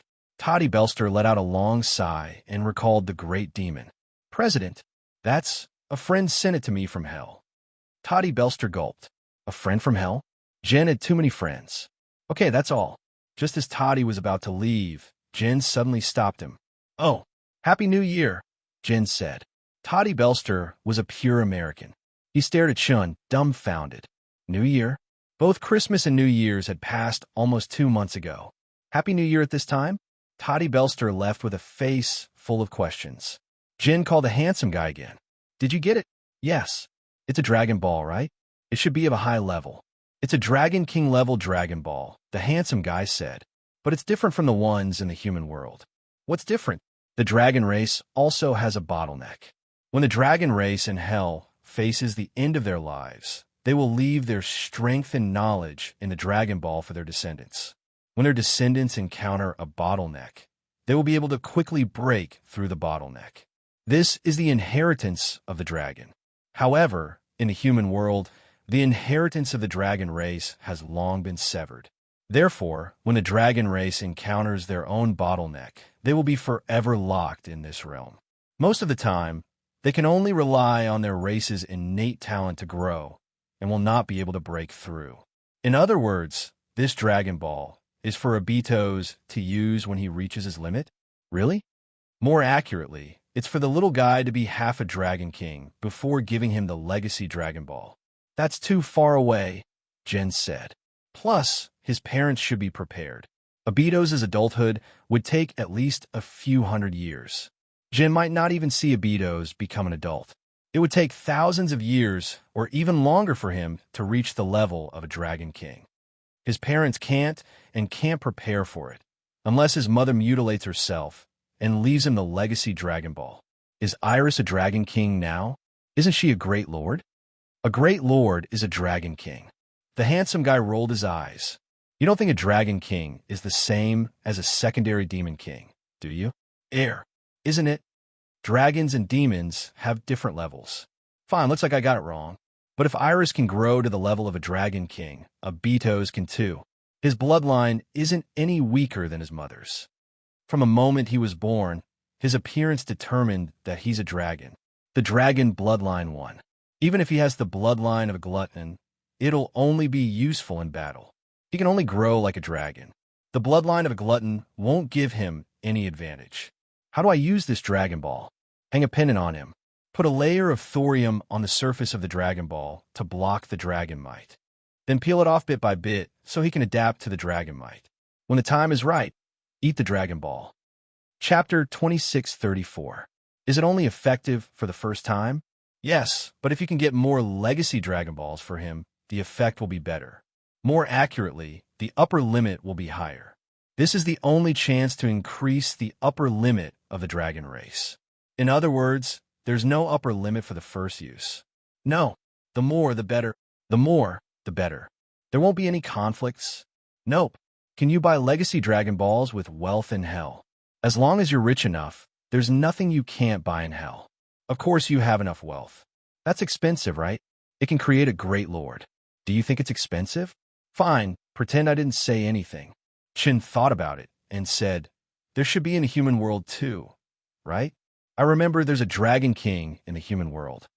Even if there's a dragon king, it doesn't mean there's an inheritance. As far as I know, the dragon inheritance in the human world has been cut off long ago. When the ancestral dragon exiled the Hyba dragons, he cut off their inheritance from the root. He must have exiled many Hyba dragons back then, right? Can he check them one by one? He directly cut off the roots. All the members of the Hyba dragon tribe who were qualified to inherit the inheritance were all killed by him. Those who were exiled were almost all young dragons, and a curse was placed in their bloodlines. No member of the Hyba dragon tribe was allowed to inherit the inheritance. Unless a more powerful being than the ancestral dragon appeared in the Hyba dragon tribe one day, the curse would follow the descendants of the Hyba dragon tribe forever. Chen had some hope at first. Perhaps he could find it in the human world and gain something. But the handsome guy's words made Chen completely give up. There were legacy Dragon Balls in hell. However, the value of each inheritance Dragon Ball was 10 times greater than the wealth of a greater demon overlord. Imagine a demon lord at the level of Beelzebub Zophi. The wealth accumulated over thousands of years was only enough to buy a tenth of one legacy Dragon Ball. After hanging up, Chun went straight to Ruan Fazabin's house. Ruan Faxbin had recently bought a house outside. He didn't have to report to the supernatural organization every day, so most of the time, he didn't go out at all. However, his house was also very remote, mainly because he usually had to do some experiments. If he chose to do it in the downtown area, it would be more inconvenient. In fact, many members of the supernatural organization chose to buy houses outside. Ruan Faxi was not the first. This was Chen's first visit to Ruan Faisai's main family. His family wasn't small. Chen walked to the door and pressed the doorbell. Although he could go in directly, Chen didn't want to be rude. Who? Ruan Faxbin's tone was rather impolite. Me. Kachai a tenth of a second later. The door opened. Although Ruan Faxi's house wasn't small, it was rather messy. Many things were thrown all over the place, and no one had tidied them up. Guild leader, why are you here? Ruan Faxi thought it was because of what Chun had said during the day. Do you have thorium here? Thorium? I don't have any. President, what do you need thorium for? I need to wrap something in thorium.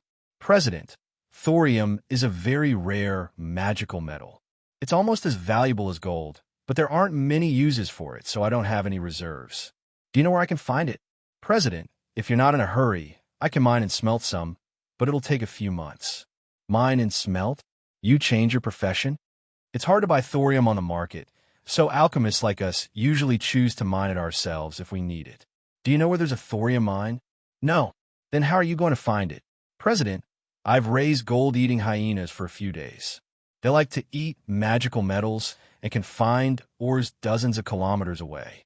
Alchemists basically have a few. Gold-eating hyenas? What kind? Bring me there. When Qin Yuan Ban heard the name, he thought it would be some ferocious magical beast. In the end, Ruan Faxi brought Chun to a fence that was more than 10 square meters wide. Chun looked at the dozen square meters of enclosure and saw a few round meatballs. His face was full of shock. Are those the metal-eating boars? Yes, President. Is there a problem? Chun looked at the meatballs. They weren't big or ferocious. They were about the size of a Pekingese and no more than 30 centimeters tall. Their bodies were oval and they had 4 short legs.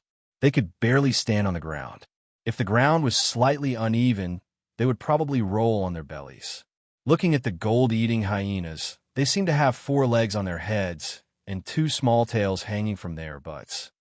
How do I order these gold-eating hyenas? Hold them in your arms.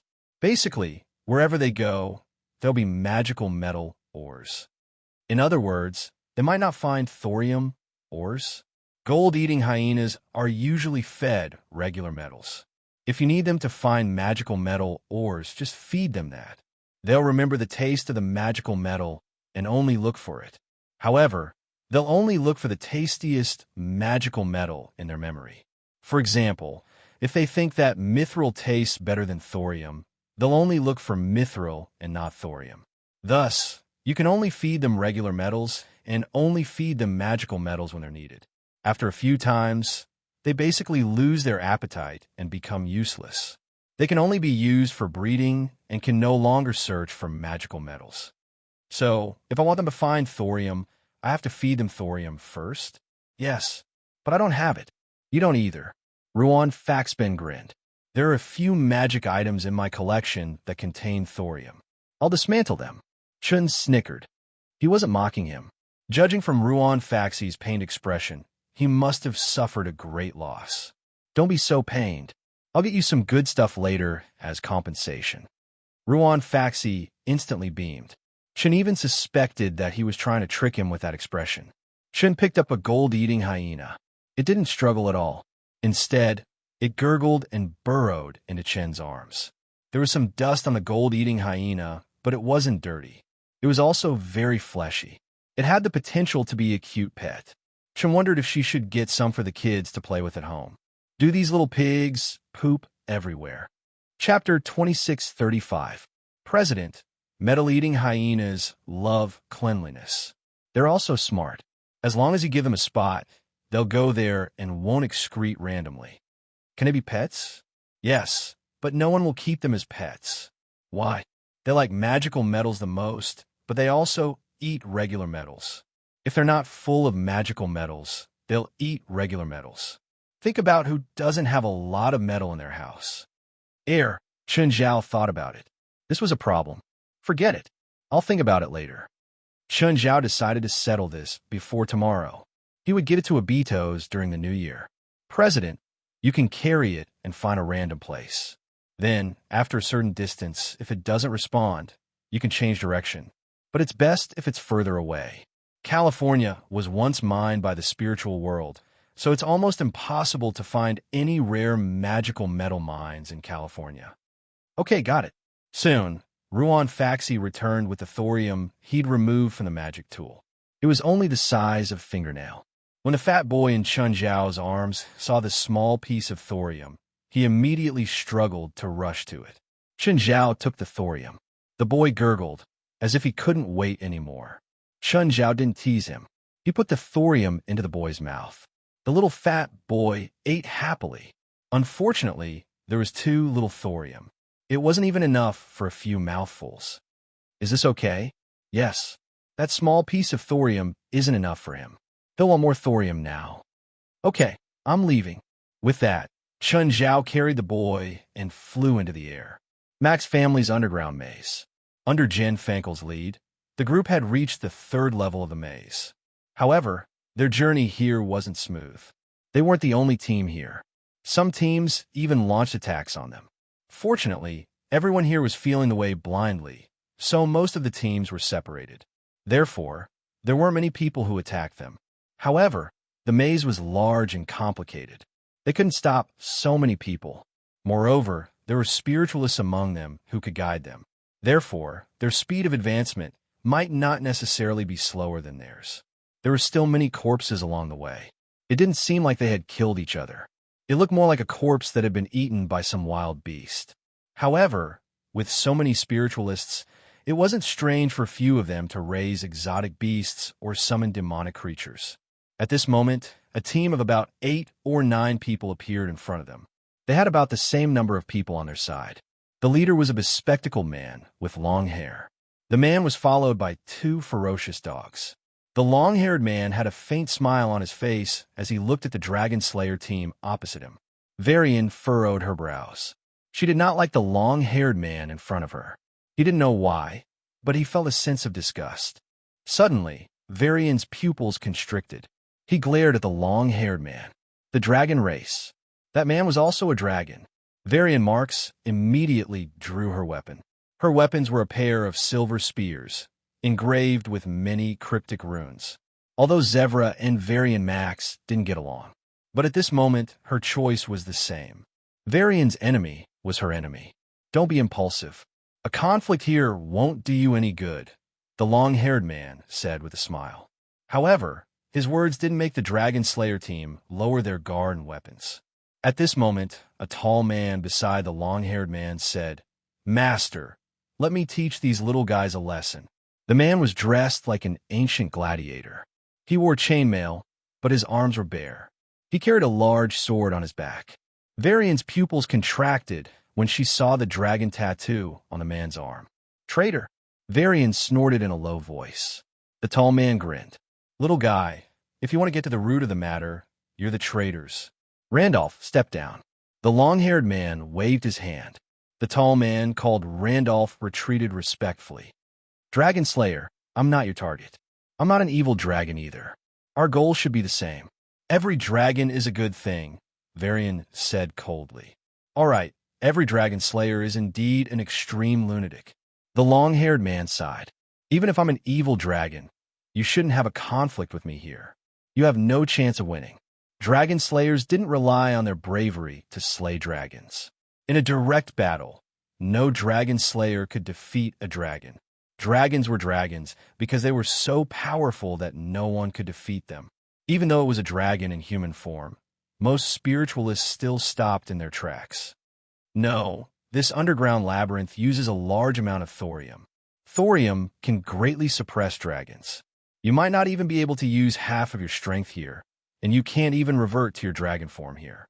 So, we have a chance of winning, Varian Max said coldly. The long-haired man laughed. "Yes, indeed. I can't even use half of my strength here. But if you want to defeat me, you must first understand my upper limit.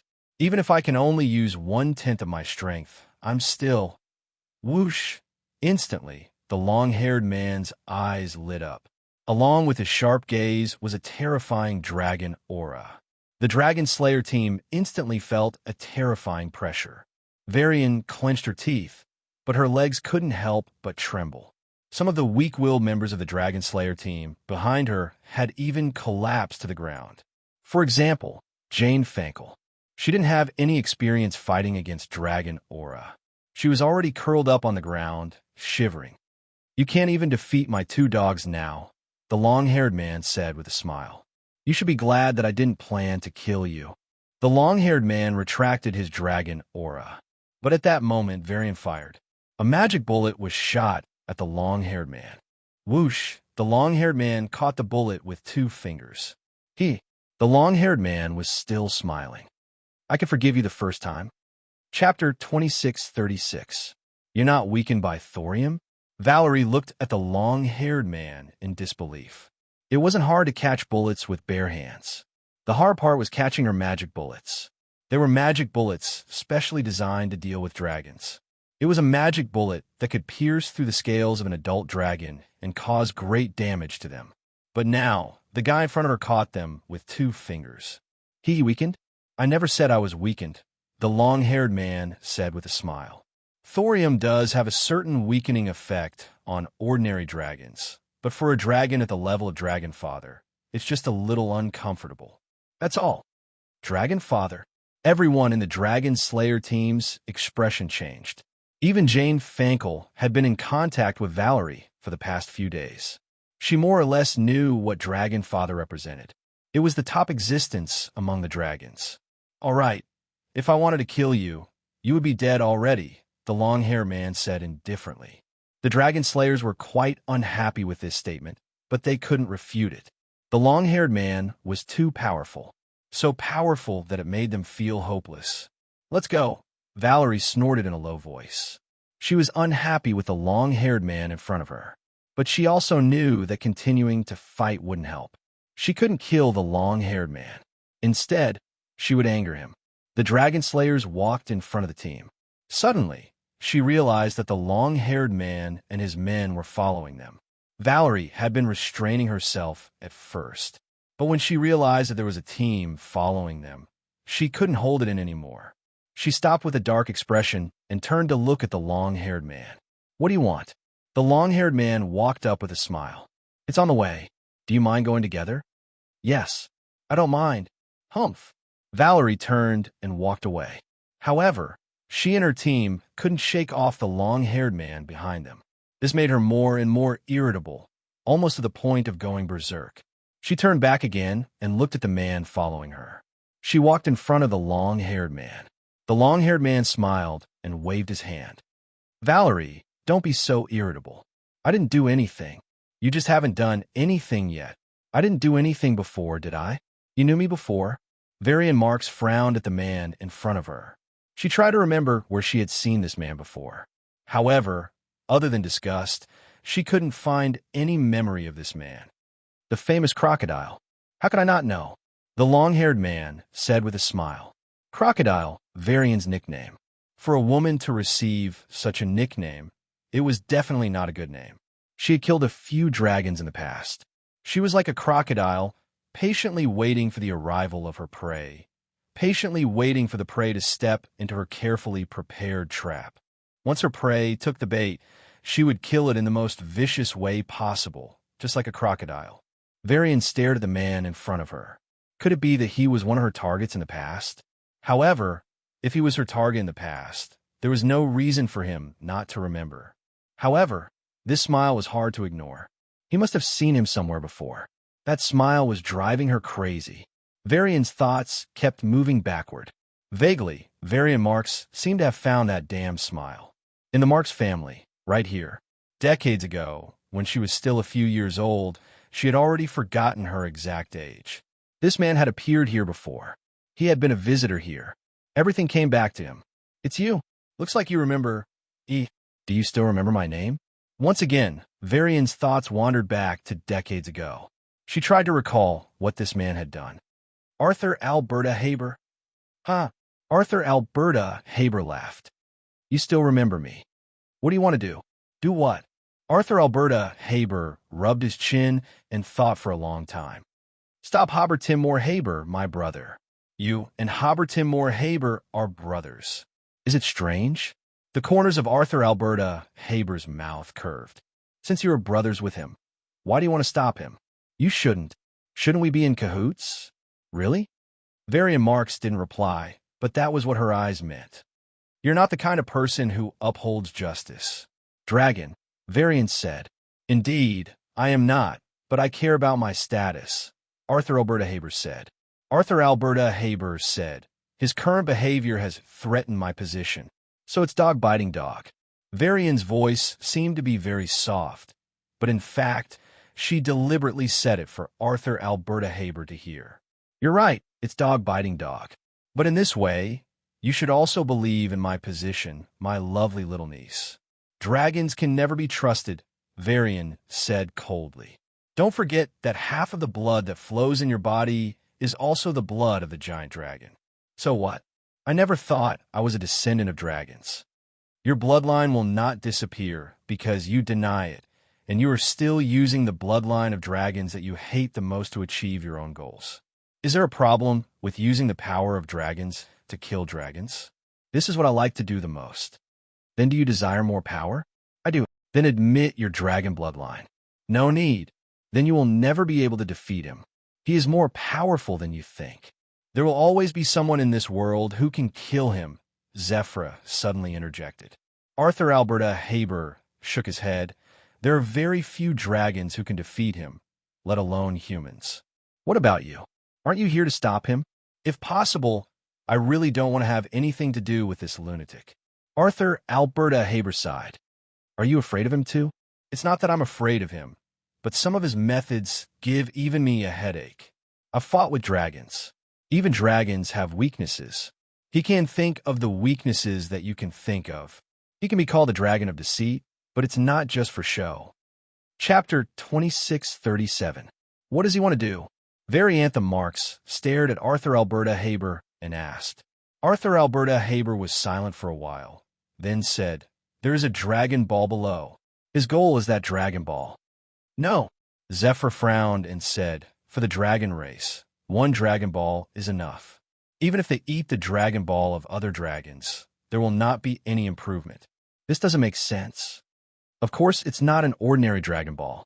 Arthur Alberta Haber said calmly, That thing shouldn't exist in this world. What do you mean? It's not an ordinary dragon ball? What kind of dragon ball is that? That's the dragon ball of the ancient dragon race. It is said that as long as you can get the recognition of the dragon ball, you will have the same power as the ancient dragon race. Is there any difference between the ancient dragon race and the current dragon race? I don't know. Arthur Alberta Haber shrugged. Logically speaking, there should be no gap between the two. Just like you humans called the people hundreds of years ago ancient, the same is true for us dragons. It's just that our time span is longer and longer. There's no difference in essence.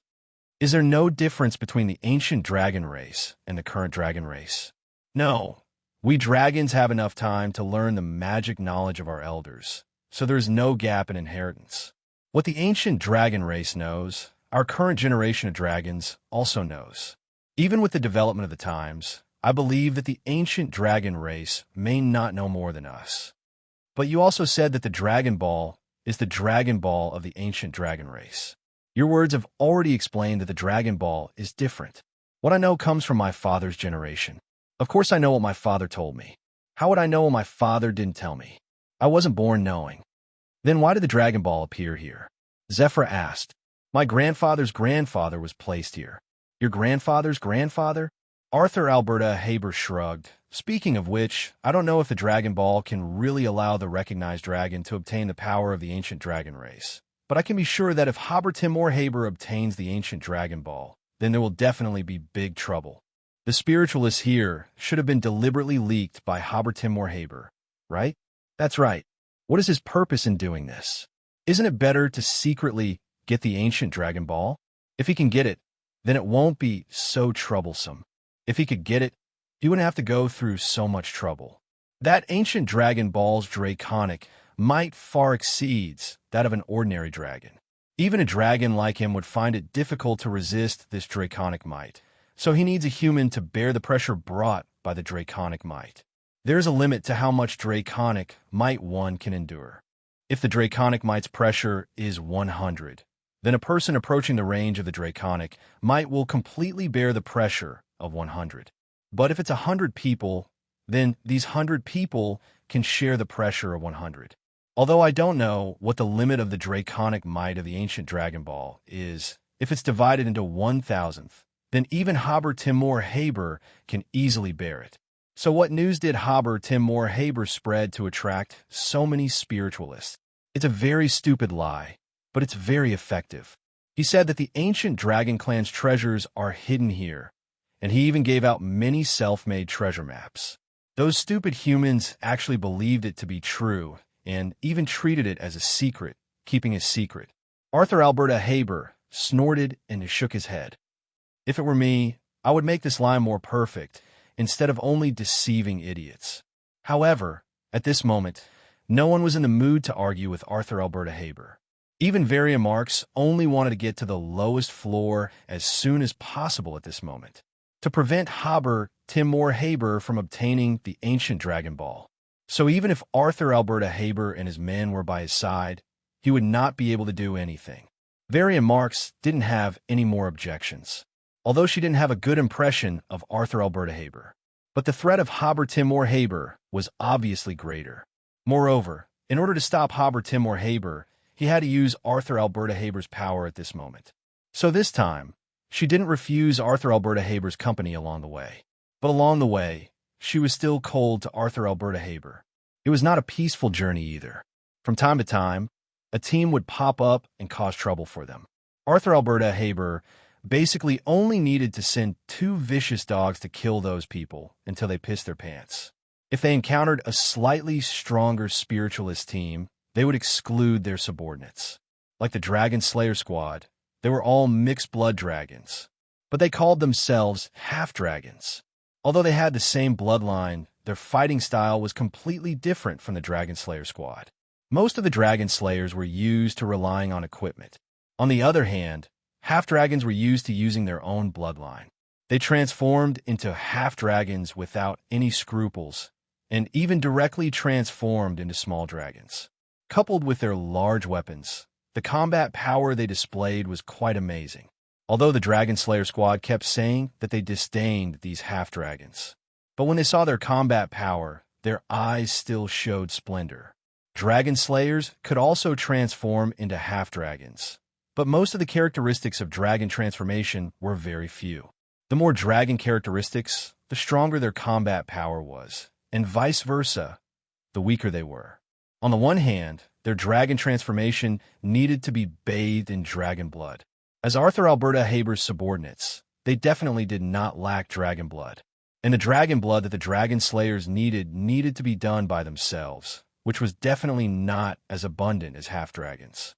Moreover, half-dragons accepted their own bloodline, and they recognized their identity as dragon descendants. And the Dragon Slayers rejected and resisted their own bloodline. So the difference in their strength was obvious. Half-dragons and Dragon Slayers were like old enemies. Both sides provoked each other with their eyes after the battle. Fortunately, under Arthur Alberta Haber's suppression, the two sides did not directly clash. This maze was really big, and even with Jane Fankel leading the way, they would still go wrong. Although Jane Fankel's memory was amazing, it was a long time ago. Even she remembered a few things incorrectly. So everyone walked for nearly 5 hours. After going around a long flight of stairs, everyone's eyes suddenly opened up. A huge underground space appeared in front of everyone. The ground, walls, and ceiling of this space were all made of square stones. The whole space was also square with the same length, width, and height. It was estimated that each right angle was 10,000 meters. This was definitely not a project that could be completed by humans. As Arthur Alberta Haber said, this place was built by his grandfather's grandfather. Chapter 2638. In the underground space that was like the sky, every piece of stone inlaid in the ground was flat, not like ancient craftsmanship. At this moment, there were already hundreds of spiritualists in this cube space. But at this moment, they were fighting fiercely with the magic puppets. These magic puppets all drilled out of the magic formation, and their numbers were endless. Moreover, their numbers were endless. There were probably close to 10,000 magic puppets at the scene alone. These magic puppets were of different shapes and sizes. Some were like giant spiders, and some looked like ordinary people. However, their individual strength was relatively not strong, and they won in quantity. The difference in their strength could be seen from the size of their heads. The more they were, the stronger they were.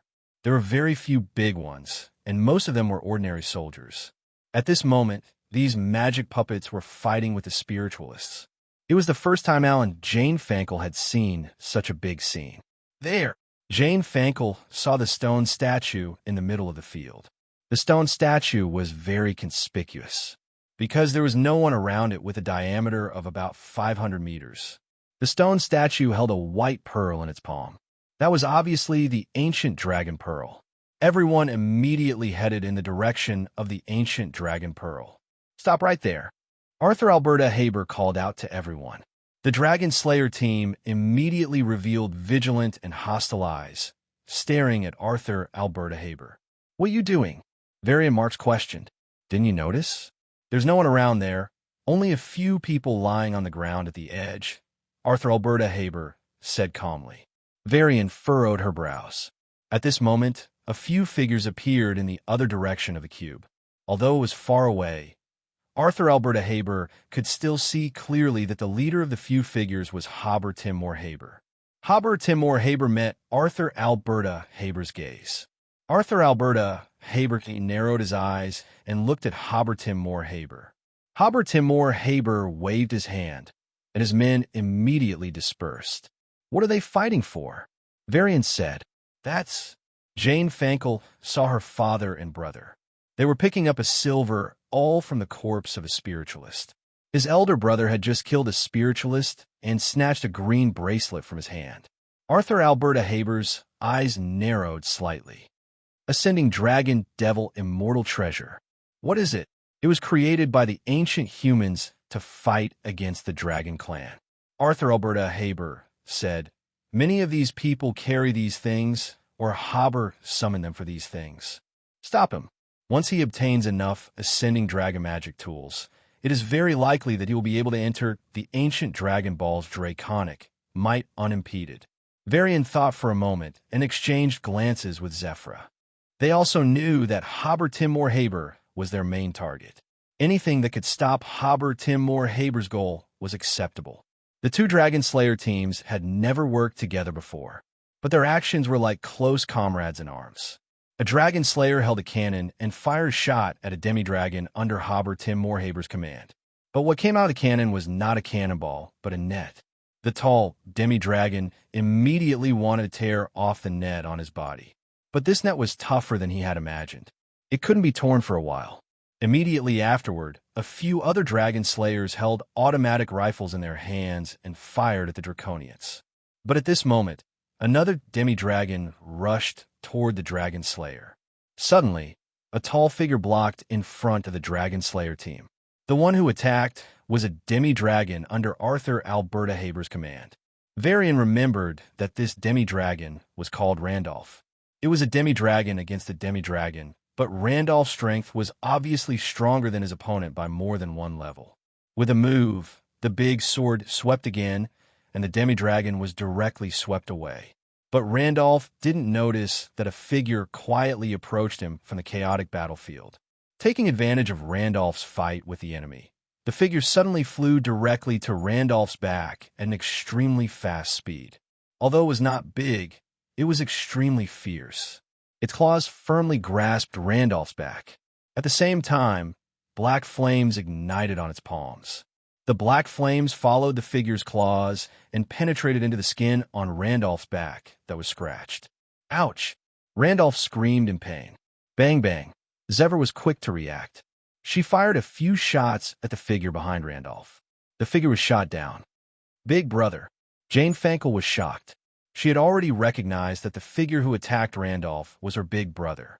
Caesar Marks was 80% dragonized at the moment. Although he was not much bigger, he already had dragon horns, tail, and wings. Zevra still wanted to pursue, but Jane Fankel opened her arms in front of Zevra. Zevra didn't care about Jane Fankel at all. She directly reached out and swept Jane Fankel's face away. She fired several shots at Caesar Marks on the ground. However, Caesar Marks went to the ground and dodged a few times. He easily avoided Zevra's attack and disappeared into the chaotic crowd in the blink of an eye. Zevra looked at Jane Fankel angrily and pointed the muzzle directly at her head. "If there's a next time, I will kill you first, then your deformed father and brother." Jane Fankel's face turned pale. She looked at Varian Marks for help. However, Varian's expression became even colder. "If there's a next time, I will kill you first without Zevra doing anything." Don't be so serious." Arthur Alberta Haber smiled and smoothed things over. "She's just an ordinary person to us, so it's understandable. The enemy doesn't care whether she's an ordinary person or not. On the battlefield, anyone who gets in the way will be classified as an enemy." Zevra's cold gaze made Jane Fankel shudder. "I think she's learned to be obedient after this." It's your men who are injured. You're generous and not angry at all." Zevra glanced at Randolph. Randolph was barely standing. However, his back was already a mess of flesh and blood, and the black scorch marks burned his back beyond recognition. Chapter 2639. Arthur Alberta Haber glanced at Randolph. Then he pricked his finger, and a drop of dragon blood seeped out of the wound. Arthur Alberta Haber flicked his finger lightly, and the dragon blood landed on Randolph's body. The terrible burn on Randolph's back gradually recovered. Randolph's pained expression also gradually eased. "My lord, I want to kill that guy." Randolph was straightforward. How could he stand such an insult? He was ambushed by the opponent, and then he escaped. For him, it was a great humiliation. In the chaotic battlefield between the spiritualists and the magic puppets, he could vaguely see Caesar marks wandering around in it. He had been lying on the ground, crawling like a lizard. He was fast and agile, and he was low. It was difficult for the spiritualists in the battle to notice his existence. He would ambush one or two people from time to time, and every time he succeeded, the more Randolph watched, the angrier he got. 1/3 of the thousands of spiritualists on the battlefield had died. The scene was a little out of control. First, it was the endless magic puppets. Second, it was the trouble caused by Hobber Timur Haber's men. Originally, the situation was a little difficult, but because of their disturbance, it had completely developed in the direction of defeat. Every ascending dragon magic implement that was snatched would be sent to Hobber Timur Haber, and those ascending dragon magic implements were in front of Hobber Timur Haber. Hobber Timur Haber didn't touch them. They were floating around an irregularly shaped thing in Hobber Timur Haber's hands. That irregularly shaped thing should also be a magic implement, but it didn't have any beauty. "Heart of Sodium," Arthur Alberta Haber said with a frown. "What is it?" Varian asked in confusion. "Artifact. It can be used as the core of all magic tools, and then combine several or dozens of completely unrelated magic tools together to form a brand new magic tool and improve it to a brand new quality." But Ascending Dragon Magic Implement isn't a magic tool, right? Ascending Dragon Magic Implement is a magic tool, but it's aimed at dragons. It's still lethal to others, but it can restrain dragons. At this time, even Arthur Alberta Haber could not sit still. He didn't care about the scattered ascending dragon magic tools. They were like a group of ants that posed almost zero threat to him. But if this group of ants were divided into a whole group, then he could no longer sit back and do nothing. Not long after, the Draconic Ascending Magic Tool was assembled. The Draconic Ritual Implement was like Hobber Timur Haber's extra prosthetic limb. It was attached to his back, but the limb was much larger than his body. It was like an ordinary human being had a giant's arm transplanted onto his body. "These people are probably the descendants of the ancient Tyrok," Zephyr said. "What's ancient Tilok?" Arthur Alberta Haber asked, puzzled. He realized that there were still things in this world that he didn't know. Varian Marks glanced at Arthur Alberta Haber and said, "The embryonic form of the Dragon Slayer was originally a coalition of human spiritualists, but it later fell apart because of interests. In other words, the Ascending Dragon Magic Tool was developed by them? It should be, but this technology should have been lost. Of course it's lost, because the main material of the Ascending Dragon Magic Tool is the dragon race. Hobber Timur Haber's subordinates were using the bodies of the spiritualists to throw them into the domain of the ancient Dragon Balls. Then, the corpses of the spiritualists began to stand up one after another. However, their eyes had already lost their luster. But as soon as they stood up, their faces showed pain, and they fell down one after another. It was as if they were pressed to the ground by an invisible force. Human faces kept popping out from under their skin, but they quickly shrunk back into their bodies. "What's going on?" Hobber Timur Haber injected a large number of foreign souls into each corpse. Didn't he slaughter thousands of people before in order to collect the souls of these people? Each spiritualist body can be injected with at least a few to dozens of souls, which can share the draconic might of the ancient Dragon Balls to a greater extent. When the remaining spiritualists on the scene saw this scene, they all felt their scalps go numb. But at this time, even if they wanted to retreat, there was no way. Hobber Timur Haber was implementing his plan step by step, and it was successful. Hobber Timur Haber looked provocatively at Arthur Alberta Haber, and then walked into the range of the draconic might of the ancient Dragon Balls. However, his footsteps suddenly slowed down. The arm formed by the Ascending Dragon Magic Tool on his back suddenly burst out with a ripple, weakening the pressure of the draconic might a lot. Although Haber Timur Haber still felt very uncomfortable, at least it was not as difficult to move as before. Arthur Alberta Haber could no longer calm down at this moment, and immediately rushed into the range of the Draconic Might. However, as soon as he entered the Draconic Might, he regretted it, because the Draconic Might emitted by this ancient Dragon Ball was far more terrifying than he had imagined. All the power was completely suppressed.